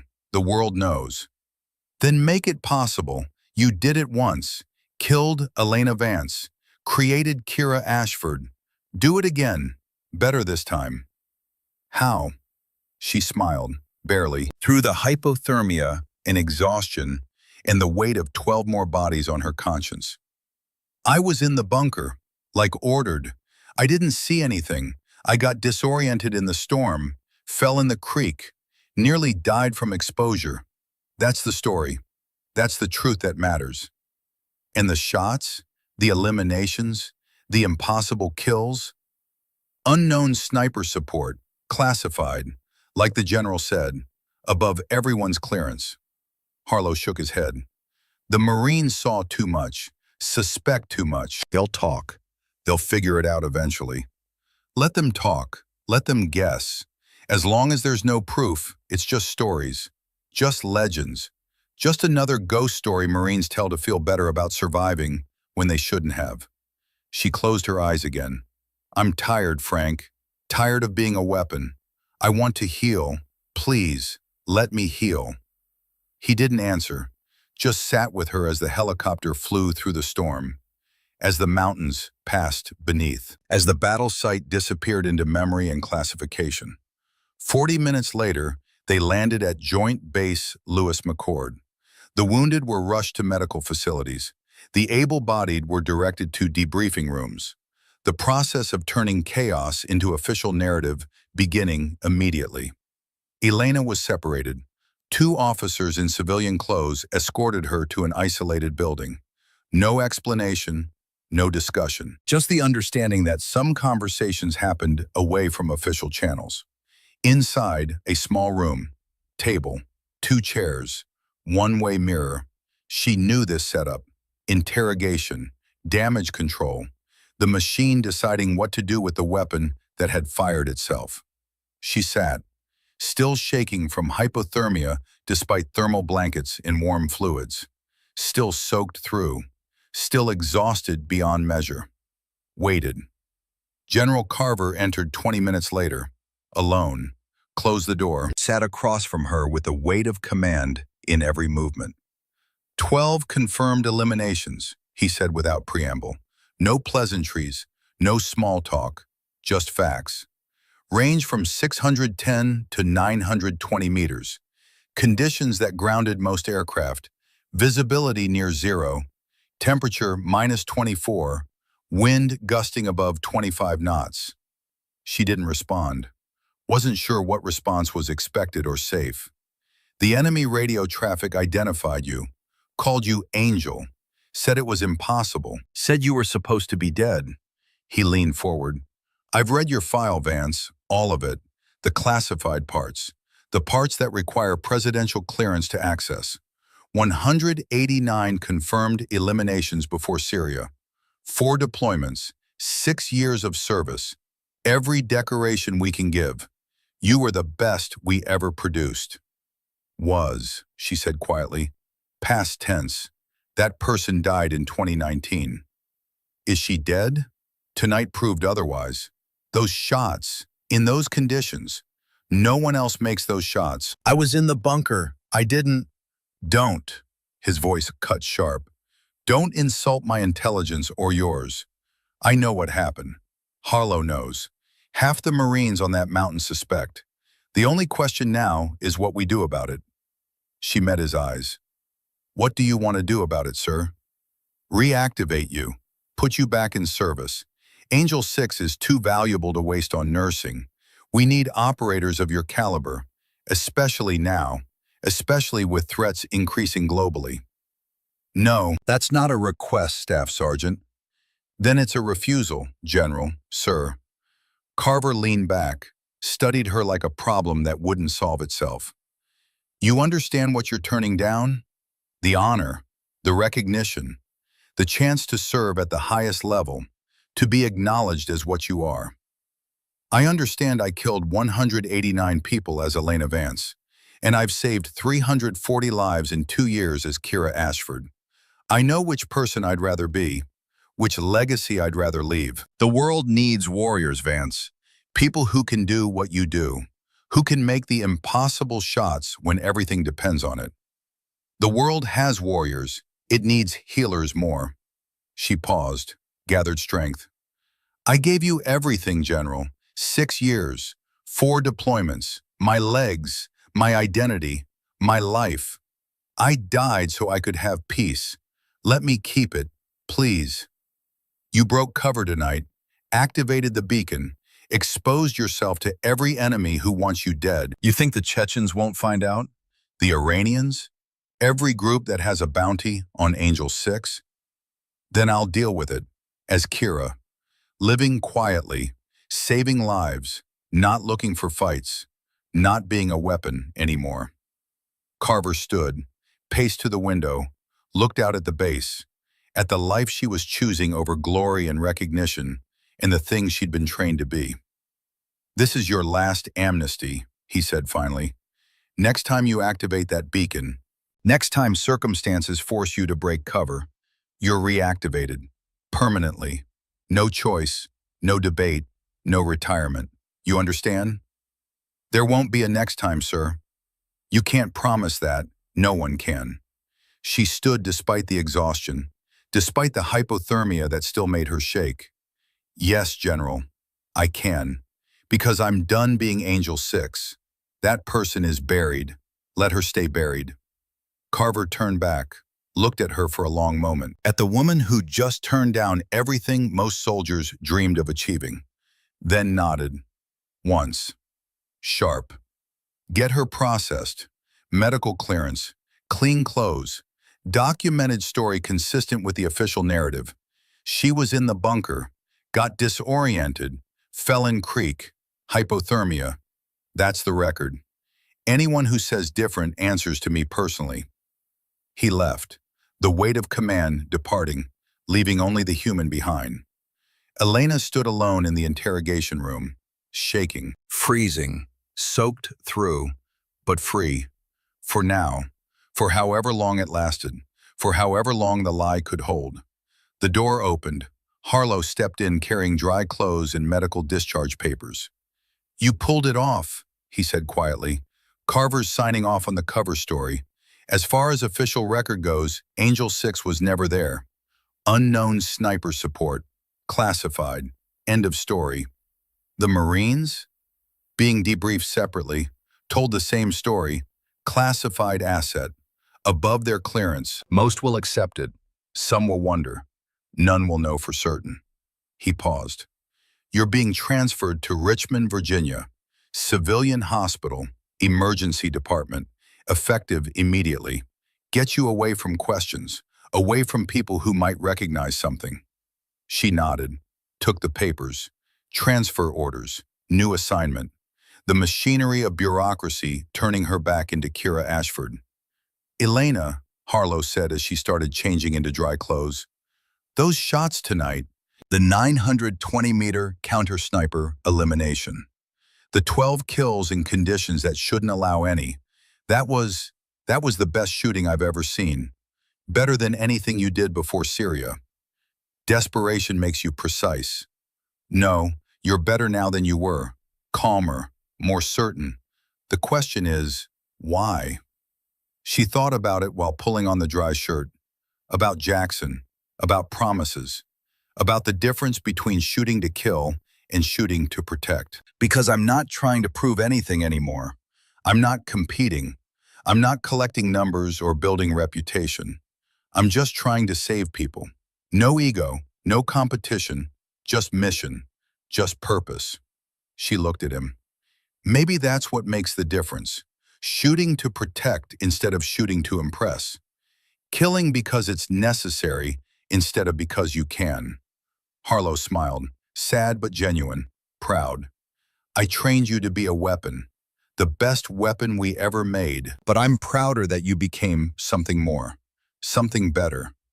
I'm still what you made me, Frank. I'll always be what you made me. I just choose to use it differently now." He handed her the final document. Medical evaluation. Severe hypothermia. Multiple mild frostbite injuries. Cleared to return to duty in 72 hours pending full recovery. Cleared to return to being Kira Ashford, to saving lives without ending them. "One more thing," Harlow said. "The rifle. The one you asked me to dispose of. The Macmillan. You got rid of it like I asked?" He hesitated. "No." She stared. "Frank, I couldn't. That rifle is part of your history, part of who you were. Disposing of it felt wrong, like burning service records, like pretending the last decade didn't happen." "Where is it?" He handed her a key. Storage unit number written on the tag. Richmond address. "If you ever need it, if circumstances force your hand again despite everything, it's there. Waiting." "I won't need it. I told you, I'm done." "Probably, but insurance doesn't hurt." He stepped back. "Take care of yourself, Kira. And if you ever need anything, anything at all, you call me, day or night, doesn't matter, I'll answer." She nodded, couldn't speak past the emotion in her throat. The helicopter lifted off 3 hours later, carrying the Marines home, carrying wounded to hospitals, carrying Kira Ashford back to the life she'd fought so hard to build. As the base fell away beneath them, Elena looked out the window, saw the mountains, saw the storm clearing, saw dawn breaking over a world that didn't know what had happened in the dark. Somewhere in those mountains, 12 Russian operators lay dead. Their families would mourn. Their commanders would rage. Their governments would deny everything while knowing the truth. And somewhere in an emergency room in Richmond, Virginia, A limping nurse would report for duty, would save lives, would keep promises. Angel 6 was buried again, deeper this time, with more weight on the grave, more classification, more official denial. But graves were fragile things, and the dead didn't always stay buried when people needed them. The question was, how long? How long until something forced her back? How long until Kira Ashford failed and Elena Vance had to rise? She didn't know, couldn't know, could only live each day choosing healing over killing, choosing life over death, choosing to be better than what she'd been trained to become. And hope it was enough. Hope the world would let her rest. Hope the promises she'd made were stronger than the legends that hunted her. 3 days later, the debriefings completed. 18 Marines in separate rooms, telling the same story in different ways. What they'd seen, what they'd heard, what they couldn't explain. In room 4, Sergeant Cole Brennan faced 2 intelligence officers who looked like they'd never seen combat. Soft hands, clean uniforms. The kind of people who analyzed war from climate-controlled offices and thought PowerPoint presentations were strategy. Walk us through the engagement again, Sergeant. Brennan had told it 4 times already. He told it a 5th. The ambush, the overwhelming force, the impossible shots that came from nowhere and saved them all. You never saw the shooter? No, sir. Storm was too severe. Visibility was maybe 30 feet on a good moment. Never heard muzzle reports? Storm was too loud. Wind and snow. But I heard impacts, heard the enemy dying, heard their commanders falling. The officers exchanged glances, wrote notes in folders Brennan would never see. And the nurse, Ashford, she was in the bunker the entire engagement? Brennan hesitated, just for a second, but they caught it like sharks catching blood. Sergeant? She was supposed to be. Captain's orders were explicit. Stay in the bunker. Hide. Don't become a liability. But he thought about the jacket, the creek water ice, the way she'd been positioned when he found her. Too deliberate, too staged, like someone who'd been somewhere they shouldn't and tried to make it look right. But I found her outside. Severe hypothermia. Said she got disoriented trying to help someone. Fell in the creek. You believe that story? Brennan met their eyes. Made a choice that would define how he answered questions for the rest of his career. I believe she's a nurse who saved Corporal Sheffield's life with surgery I've seen trained doctors fail at. I believe she nearly died from exposure. I believe she's the reason Sheffield is alive to go home to his family. What else matters beyond that? The officers didn't answer immediately, just made more notes, more assessments. You're aware there are rumors circulating about the identity of the shooter. There are always rumors after combat, sir. Marines see what they want to see, believe what helps them sleep. These rumors say it was Angel 6, the legendary sniper who supposedly died in 2019. Brennan laughed, actually laughed with genuine amusement. Angel 6 died 3 years ago, sir. Training accident. I saw the memorial service coverage on base news. Watched the 21-gun salute. She's buried in Arlington. Humor us. If Angel 6 were alive, if she were on that mountain, could Nurse Ashford be her? Ashford can barely walk, sir. I watched Angel 6 run a combat obstacle course in Iraq years ago when we crossed paths. Set the base record. They're not the same person, not even close. More notes, more glances between the officers that meant something Brennan would never understand. Thank you, Sergeant, you're dismissed. This conversation is classified top secret. Discuss it with no one. Violation will result in court-martial. Clear? Crystal clear, sir. Brennan stood, started to leave, paused at the door. Sir, whoever that shooter was, whatever classified asset saved us. They saved 18 Marines. Maybe show some gratitude instead of suspicion. Maybe let sleeping dogs lie if they want to sleep. He left before they could respond. Left them with their notes and their questions and their need to solve mysteries that were better left unsolved. In room 7, Captain Reed Blackwell told his version. Professional, detailed, missing nothing except the understanding that would make it make sense. Unknown sniper support, classified asset. That's what Colonel Harlow said when I pressed for details. And you accepted that explanation without question? Blackwell considered carefully. I accepted that someone saved my Marines, someone with capabilities beyond standard infantry, beyond anything I've seen in 15 years of combat operations. Whether that's Delta, SEAL Team, CIA Special Activities, or some special access program I don't have clearance for, isn't my concern or my business. But you have suspicions. I have questions. Ashford predicted the attack timing to the minute, predicted enemy positioning with uncanny accuracy, read tactical patterns like she'd written the enemy's operation order herself. You think she has intelligence background? More than nursing? I think she's not just a nurse. Blackwell leaned forward, spoke carefully. But here's what I know with certainty. 12 enemy command elements were eliminated in conditions that made shooting nearly impossible. My Marines survived an engagement they should have lost. If Ashford had anything to do with that, if she contributed in any way, then I owe her. We all owe her. And I protect people I owe. The officers made their notes, asked their questions, got nothing useful because Blackwell had decided what mattered. Loyalty mattered. Marines taking care of Marines mattered. The rest was just paperwork. In room 12, Private Owen Garrett sat across from a single officer. Younger than the others, less experienced at interrogation, still learning how to read people. You named your daughter after the nurse? Yes, sir, Kira Elizabeth Garrett, born 3 weeks before Montana. Why that name specifically? Garrett thought about it, about the promise she'd made, about the certainty in her voice when everyone else was terrified. Because Nurse Ashford told me I'd go home, told me I'd hold my daughter, and she was right. I'm here. I'm alive. That matters more than anything else. Did you see her during the engagement? No, sir. I was in my fighting position, focused on targets and staying alive.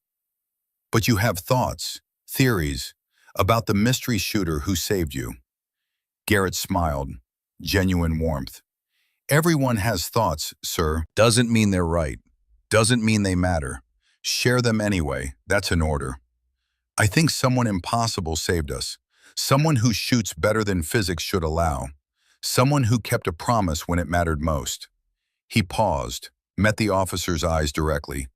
And I think whoever they are, they deserve to be left alone. They deserve peace. They've earned it. The officer frowned. That's not how classification works, Private. That's not how we determine what's real and what's... With respect, sir, that's exactly how it should work. Someone risked everything to save us. 18 Marines went home because of them. The least we can do is keep their secrets, protect them the way they protected us. The debriefings continued for 8 hours. 18 Marines, 18 versions of the same impossible story. And slowly, painfully, a consensus formed.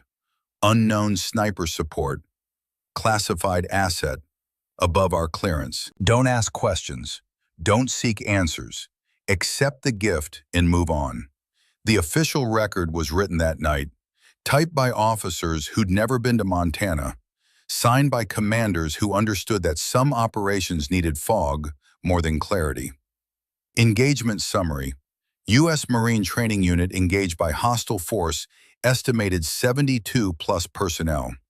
Enemy suffered catastrophic leadership casualties from unknown friendly sniper support. U.S. casualties, 3 KIA, 9 WIA. Enemy casualties, 12 KIA confirmed, 47 plus WIA estimated. Enemy force routed. Identity of supporting sniper element classified under Special Access Program protocols. No further investigation warranted or authorized. General Carver signed it, sealed it, filed it in systems that required presidential clearance to access. The truth was buried under classification, under need to know, under the weight of plausible deniability and strategic ambiguity. But the Marines remembered, and Marines talked. And slowly, carefully, a new legend started growing about the night Angel 6 came back from the dead to save 18 men in a Montana blizzard. They'd never prove it, never confirm it, never know for certain, but they believed. And belief was its own kind of truth. 3 days after the debriefings, Kira Ashford was medically cleared to return to duty.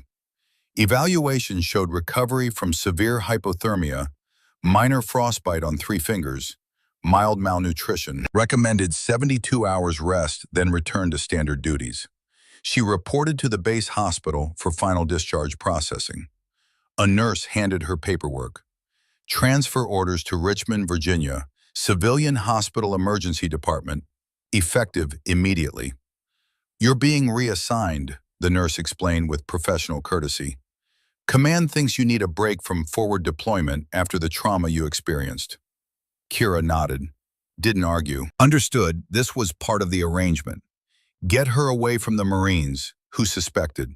Away from questions she couldn't answer honestly.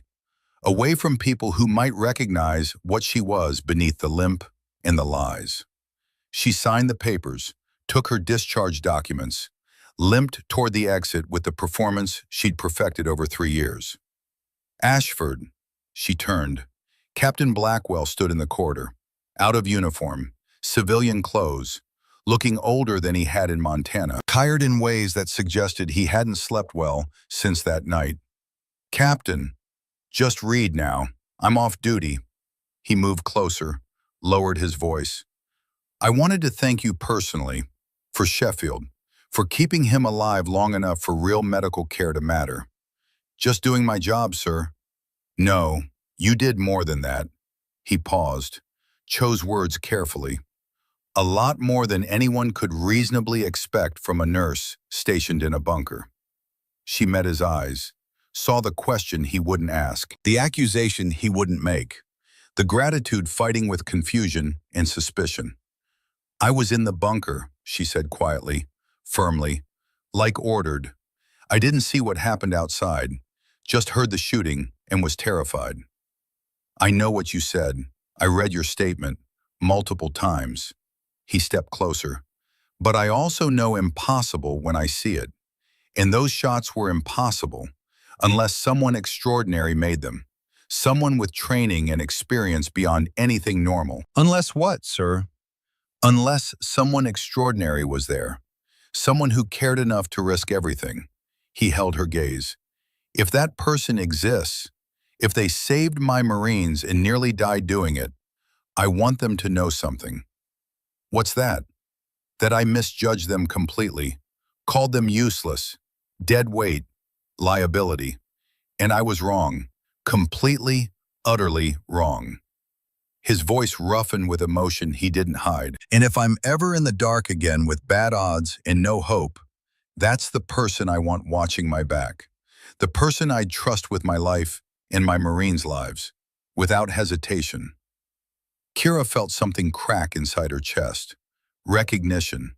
The kind she hadn't felt in 3 years. The kind that made being Kira harder and being Elena tempting. "I'll pass that along," she managed. "If I ever meet someone like that." Blackwell nodded, extended his hand. "Take care of yourself, Ashford. World needs good nurses. We don't have nearly enough of them." She shook his hand, felt the strength and the sincerity. "World needs good officers too, Captain. Leaders who care about their people. We don't have enough of those either." He left. She watched him go. Another piece of the Montana operation walking away into normal life. Into the world that would never know what really happened on that frozen mountain.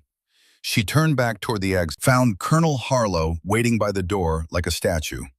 Like he'd been there all along. "Walk with me," he said. They walked the base perimeter. Early spring, the snow melting, the world coming back to life after winter's death. Renewal, rebirth, all the metaphors that felt too obvious.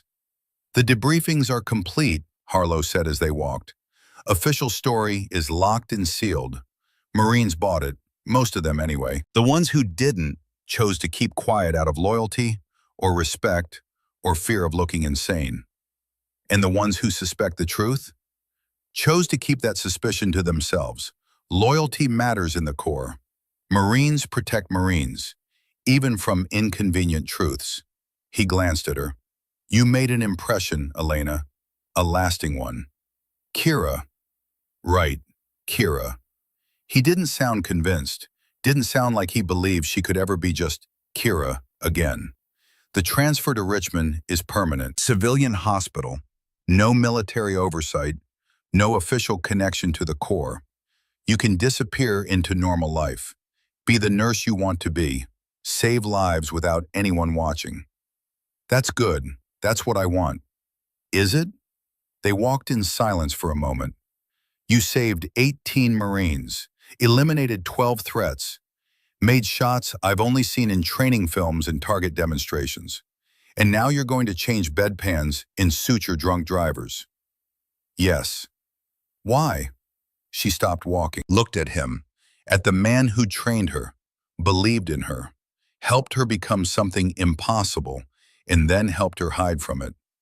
Because those 18 Marines have families waiting for them, have futures they wouldn't have had without intervention.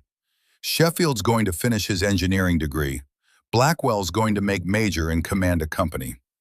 Garrett's going to watch his daughter grow up and graduate high school and get married someday. That matters more than eliminations, more than confirmed kills, more than being the best at ending lives. Harlow studied her. You really believe that? It's not just words. You genuinely believe healing matters more than your capability for violence. I have to believe it. Otherwise, what was it all for? The pain, the hiding, the 3 years of living a lie and playing broken. If I don't believe healing matters more, then I'm just a weapon, just a tool, just a thing that kills efficiently. It was for this, for the moment when 18 men needed you, and you were there. And now that moment's over. Let me go back to saving lives quietly. He sighed, reached into his jacket, pulled out an envelope, official seal. Your new identity documents, updated driver's license, medical credentials, everything you need to be Kira Ashford permanently, legally, completely. She took it. Thank you.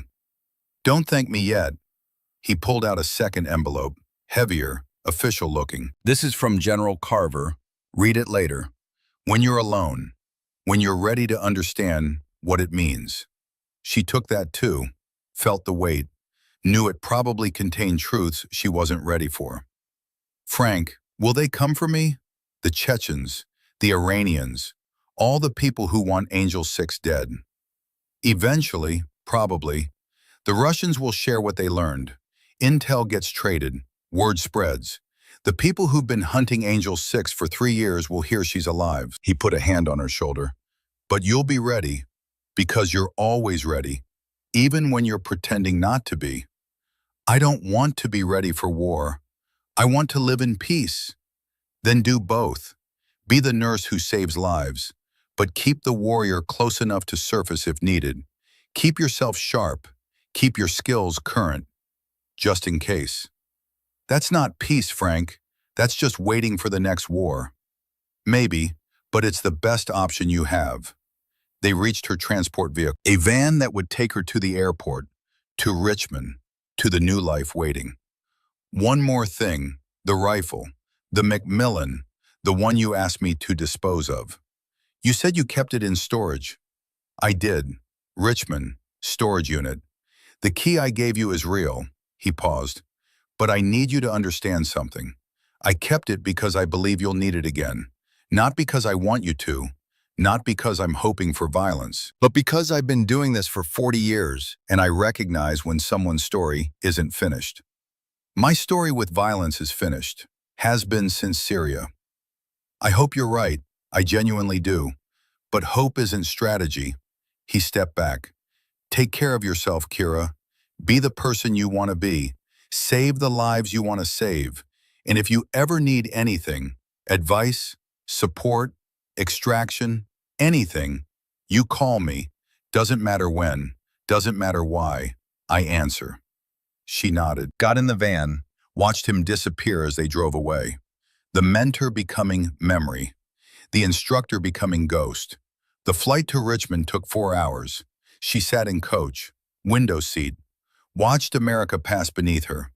Cities and farmland and rivers that looked like veins carrying life through the country she'd protected by killing its enemies. The paradox she couldn't escape. Protection through violence. Life through death. Building through destroying. The envelope from Carver stayed sealed until she was in her new apartment. Small, one-bedroom, quiet neighborhood. The kind of anonymous urban housing where no one knew their neighbors, and everyone preferred it that way. She opened it alone. Late at night, curtains drawn, doors locked. Inside, a single sheet of paper, classified header, General Carver's signature at the bottom. She read it 3 times. Staff Sergeant Vance, this letter serves as official acknowledgement of actions taken during engagement designated Operation Frozen Angel. Your conduct resulted in preservation of 18 U.S. Marine personnel and complete rout of hostile force. This action would normally result in commendations up to and including Medal of Honor. However, given classified nature of your status, no official recognition can be provided. Invest that your service is noted, appreciated, and will never be forgotten by those who know the truth. You have fulfilled your obligation to this nation beyond any reasonable expectation. Your request for permanent separation is approved. Effective immediately, Angel 6 is honorably retired. You are free to live as Kira Ashford without further obligation. This nation thanks you for your service. You have earned your peace. Use it well. General Thomas Carver, USSOCOM. She read it 3 times, then burned it in the kitchen sink, watched the paper curl and blacken, watched her official acknowledgement turn to ash that swirled down the drain. No medal, no ceremony, no recognition beyond words on paper that no longer existed.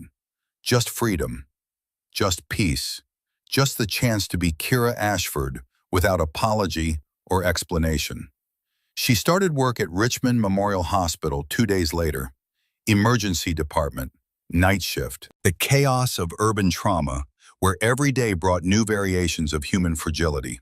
Car accidents, gunshot wounds, heart attacks, overdoses, domestic violence, industrial accidents, the endless parade of ways people broke and bled and died without dramatic music or heroic narratives. She was exceptional at it, better than good. Her hands absolutely steady, her judgment sound under pressure. Her ability to triage and prioritize, honed by battlefield medicine, where choices meant life or death without appeals or second chances. The other nurses noticed, the doctors noticed, the patients noticed without understanding why, but they all attributed it to training, to natural talent, to the kind of competence that some people just possessed. No one suspected the limping nurse was anything more than she appeared. No one asked questions that would have gotten uncomfortable answers. Weeks became months. Spring became summer. The rhythm of emergency medicine became her new normal, her new reality, her new life built from the ashes of the old. She saved lives. Car accident victim with internal bleeding who would have died in transport. Overdose patient whose heart had stopped for 3 minutes. Shooting victim with severed femoral artery who had maybe 2 minutes before exsanguination. Each one a small victory against death. Each one proof that she was more than a weapon. More than Angel 6. More than 201 confirmed kills. At home she lived quietly. No social media, no dating, no connections that could be exploited by people hunting Angel 6. The lonely life of someone who couldn't risk attachment because attachment meant vulnerability, meant weapons that enemies could use. Sometimes late at night she thought about Montana, about the 12 men she'd killed, about the 18 she'd saved, about whether the balance sheet ever truly balanced, or if violence just accumulated until the weight crushed you. The math worked. It had to work, Otherwise, nothing made sense. 3 months after Richmond, an envelope arrived. No return address. Postmarked, Montana. Inside, a photograph. Owen Garrett holding his daughter. Both smiling, healthy, alive, real. And a note in neat handwriting. Kira Elizabeth Garrett, 6 months old. Healthy and loved beyond measure. You kept your promise to a Marine you barely knew.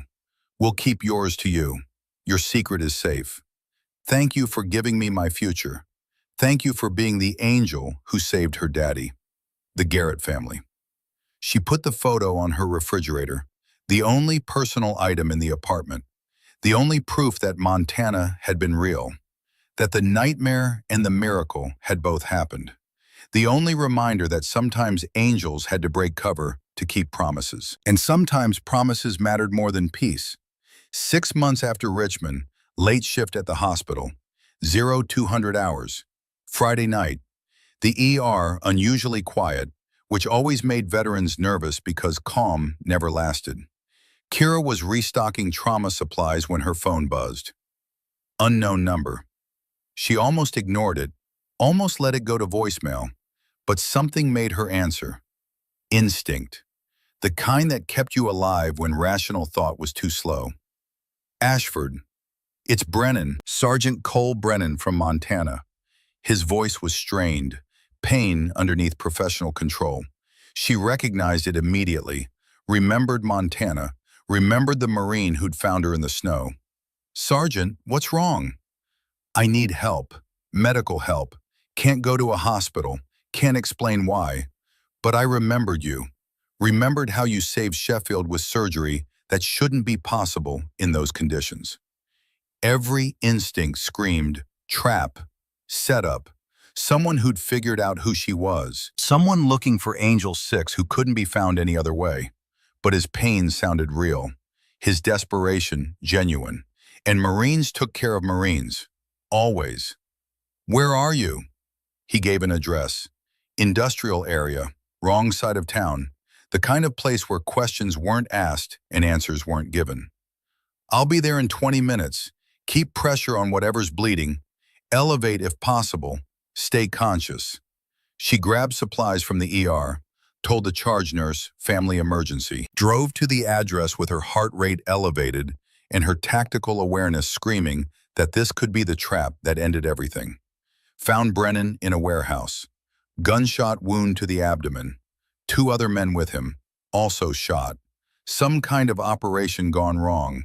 Some kind of classified mess that couldn't see official light. Jesus, Brennan, what happened? Can't tell you. Classified beyond your clearance. But we need help. Quiet help. The kind that doesn't involve police reports or hospital records. She went to work. No questions. Just medicine. The familiar rhythm of emergency trauma. Extracted bullets. Repaired damage. Saved 3 men who couldn't afford to be saved officially. Brennan watched her work. Saw the same competence from Montana. The same steady hands. The same clinical precision that transcended normal nursing. You're not just a nurse, are you? He said quietly when she was suturing his abdomen. She didn't answer, just kept working, focused on saving rather than explaining. Montana, those shots, that was you. I know it was. I was in the bunker like ordered. Bullshit, he grabbed her wrist, not hard, just firm, just enough to make her meet his eyes. I know what I saw, know what doesn't add up. The creek ice on your jacket, the way you position yourself, the timing of everything. You're her, you're Angel 6. She could deny it, could lie, could maintain the fiction that had kept her alive and free for 3 years. Or she could trust the man she just saved, the way he was trusting her with his life and his secrets. Angel 6 died in 2019, she said carefully. Precisely. I'm just a nurse who's very good at saving people who probably should be dead. That's all you need to know. That's all anyone needs to know. Brennan studied her, then nodded slowly. Fair enough, you're just a nurse, a damn good one, who saved my life twice now. That means something. That creates a debt I take seriously. She finished the surgery, stabilized all three men, gave them antibiotics and detailed instructions for recovery. You call me if anything changes. Infection, fever, increased bleeding, anything at all. I don't care what time, you call. Why are you helping us? One of the other men asked. You don't know us. Don't know what we did or why we're shot. I don't need to know. You're bleeding and you need help. That's enough. She left, drove back to the hospital, finished her shift like nothing had happened, like she hadn't just performed battlefield surgery in a warehouse on men who couldn't officially exist. But something had changed. The secret was leaking. People were figuring it out. Marines were connecting dots. How long before the wrong people connected them too? 8 months after Richmond, she was jogging in the park. Early morning, alone. No limp, because no one was watching. And running felt like freedom, even if freedom was temporary. A car pulled up beside her. Black SUV. Tinted windows. Government plates or corporate security. Either way, nothing good. The window rolled down. A man she didn't recognize, late 40s, hard eyes that had seen violence and chosen it as profession. Elena Vance? She kept jogging. You have the wrong person. We both know that's a lie.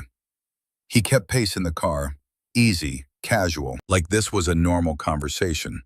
My employer would like to meet you, discuss opportunities, mutually beneficial arrangements.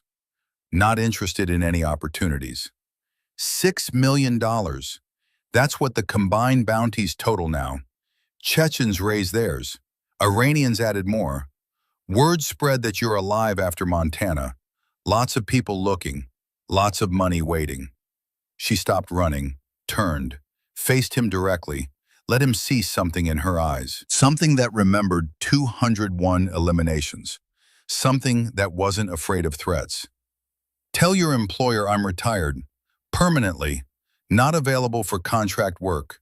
Not available for any work. Not interested in opportunities regardless of compensation. He smiled. No humor, just professional assessment. Everyone has a price, Ms. Vance. Mine is being left alone. Drive away while you still can. You can't hide forever. Eventually someone will find you. Someone will collect that bounty. Better to work for someone who'll protect you, who use your skills for purposes you can control. She stepped closer to the car, close enough to see his pupils dilate, close enough to make him understand she wasn't afraid. That fear was a tool she'd learned to wield instead of experience. If someone comes for that bounty, they'll die trying to collect it. I'm retired, not dead, not soft, not vulnerable. There's a difference between choosing peace and being incapable of violence. She held his gaze. I choose peace, but I'm very, very good at violence when peace isn't an option. Tell your employer that. Tell everyone who's looking. Angel 6 wants to be left alone. Anyone who won't respect that choice learns why she earned the name.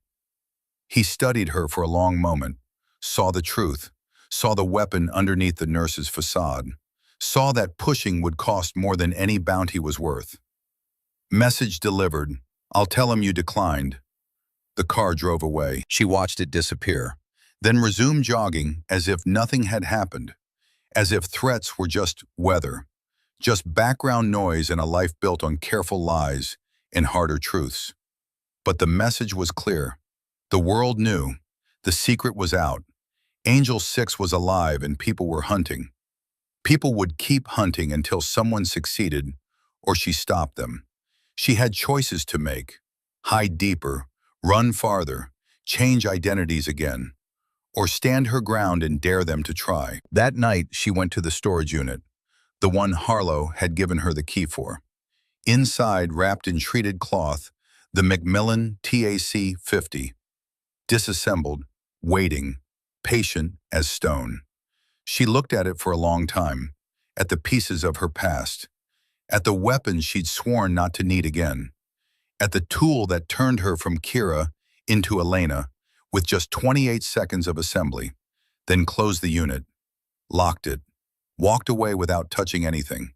She didn't need the rifle, didn't need to be Elena Vance, didn't need to prove anything to anyone. Let them hunt, let them come. She'd face them as Kira, as a nurse who just wanted to save lives, who'd chosen healing over killing and meant it. But if they pushed, if they forced her hand, if they threatened the people she'd saved, or the life she'd built, or the promises she'd made, well, the rifle would be there, waiting, patient, ready, because you never stopped being what you were. You just got better at choosing when to be it. And sometimes the best way to keep peace was to be capable of war, to be ready for violence even while choosing mercy, to be Angel 6 when needed and Kira Ashford when possible. The balance, the choice, the daily decision to save instead of destroy. That was the real fight, not the one in Montana, not the 201 eliminations, not the impossible shots through blizzards. The real fight was choosing to heal every single day despite being very, very good at killing. And so far, healing was winning. One patient at a time, one life saved at a time, one promise kept at a time.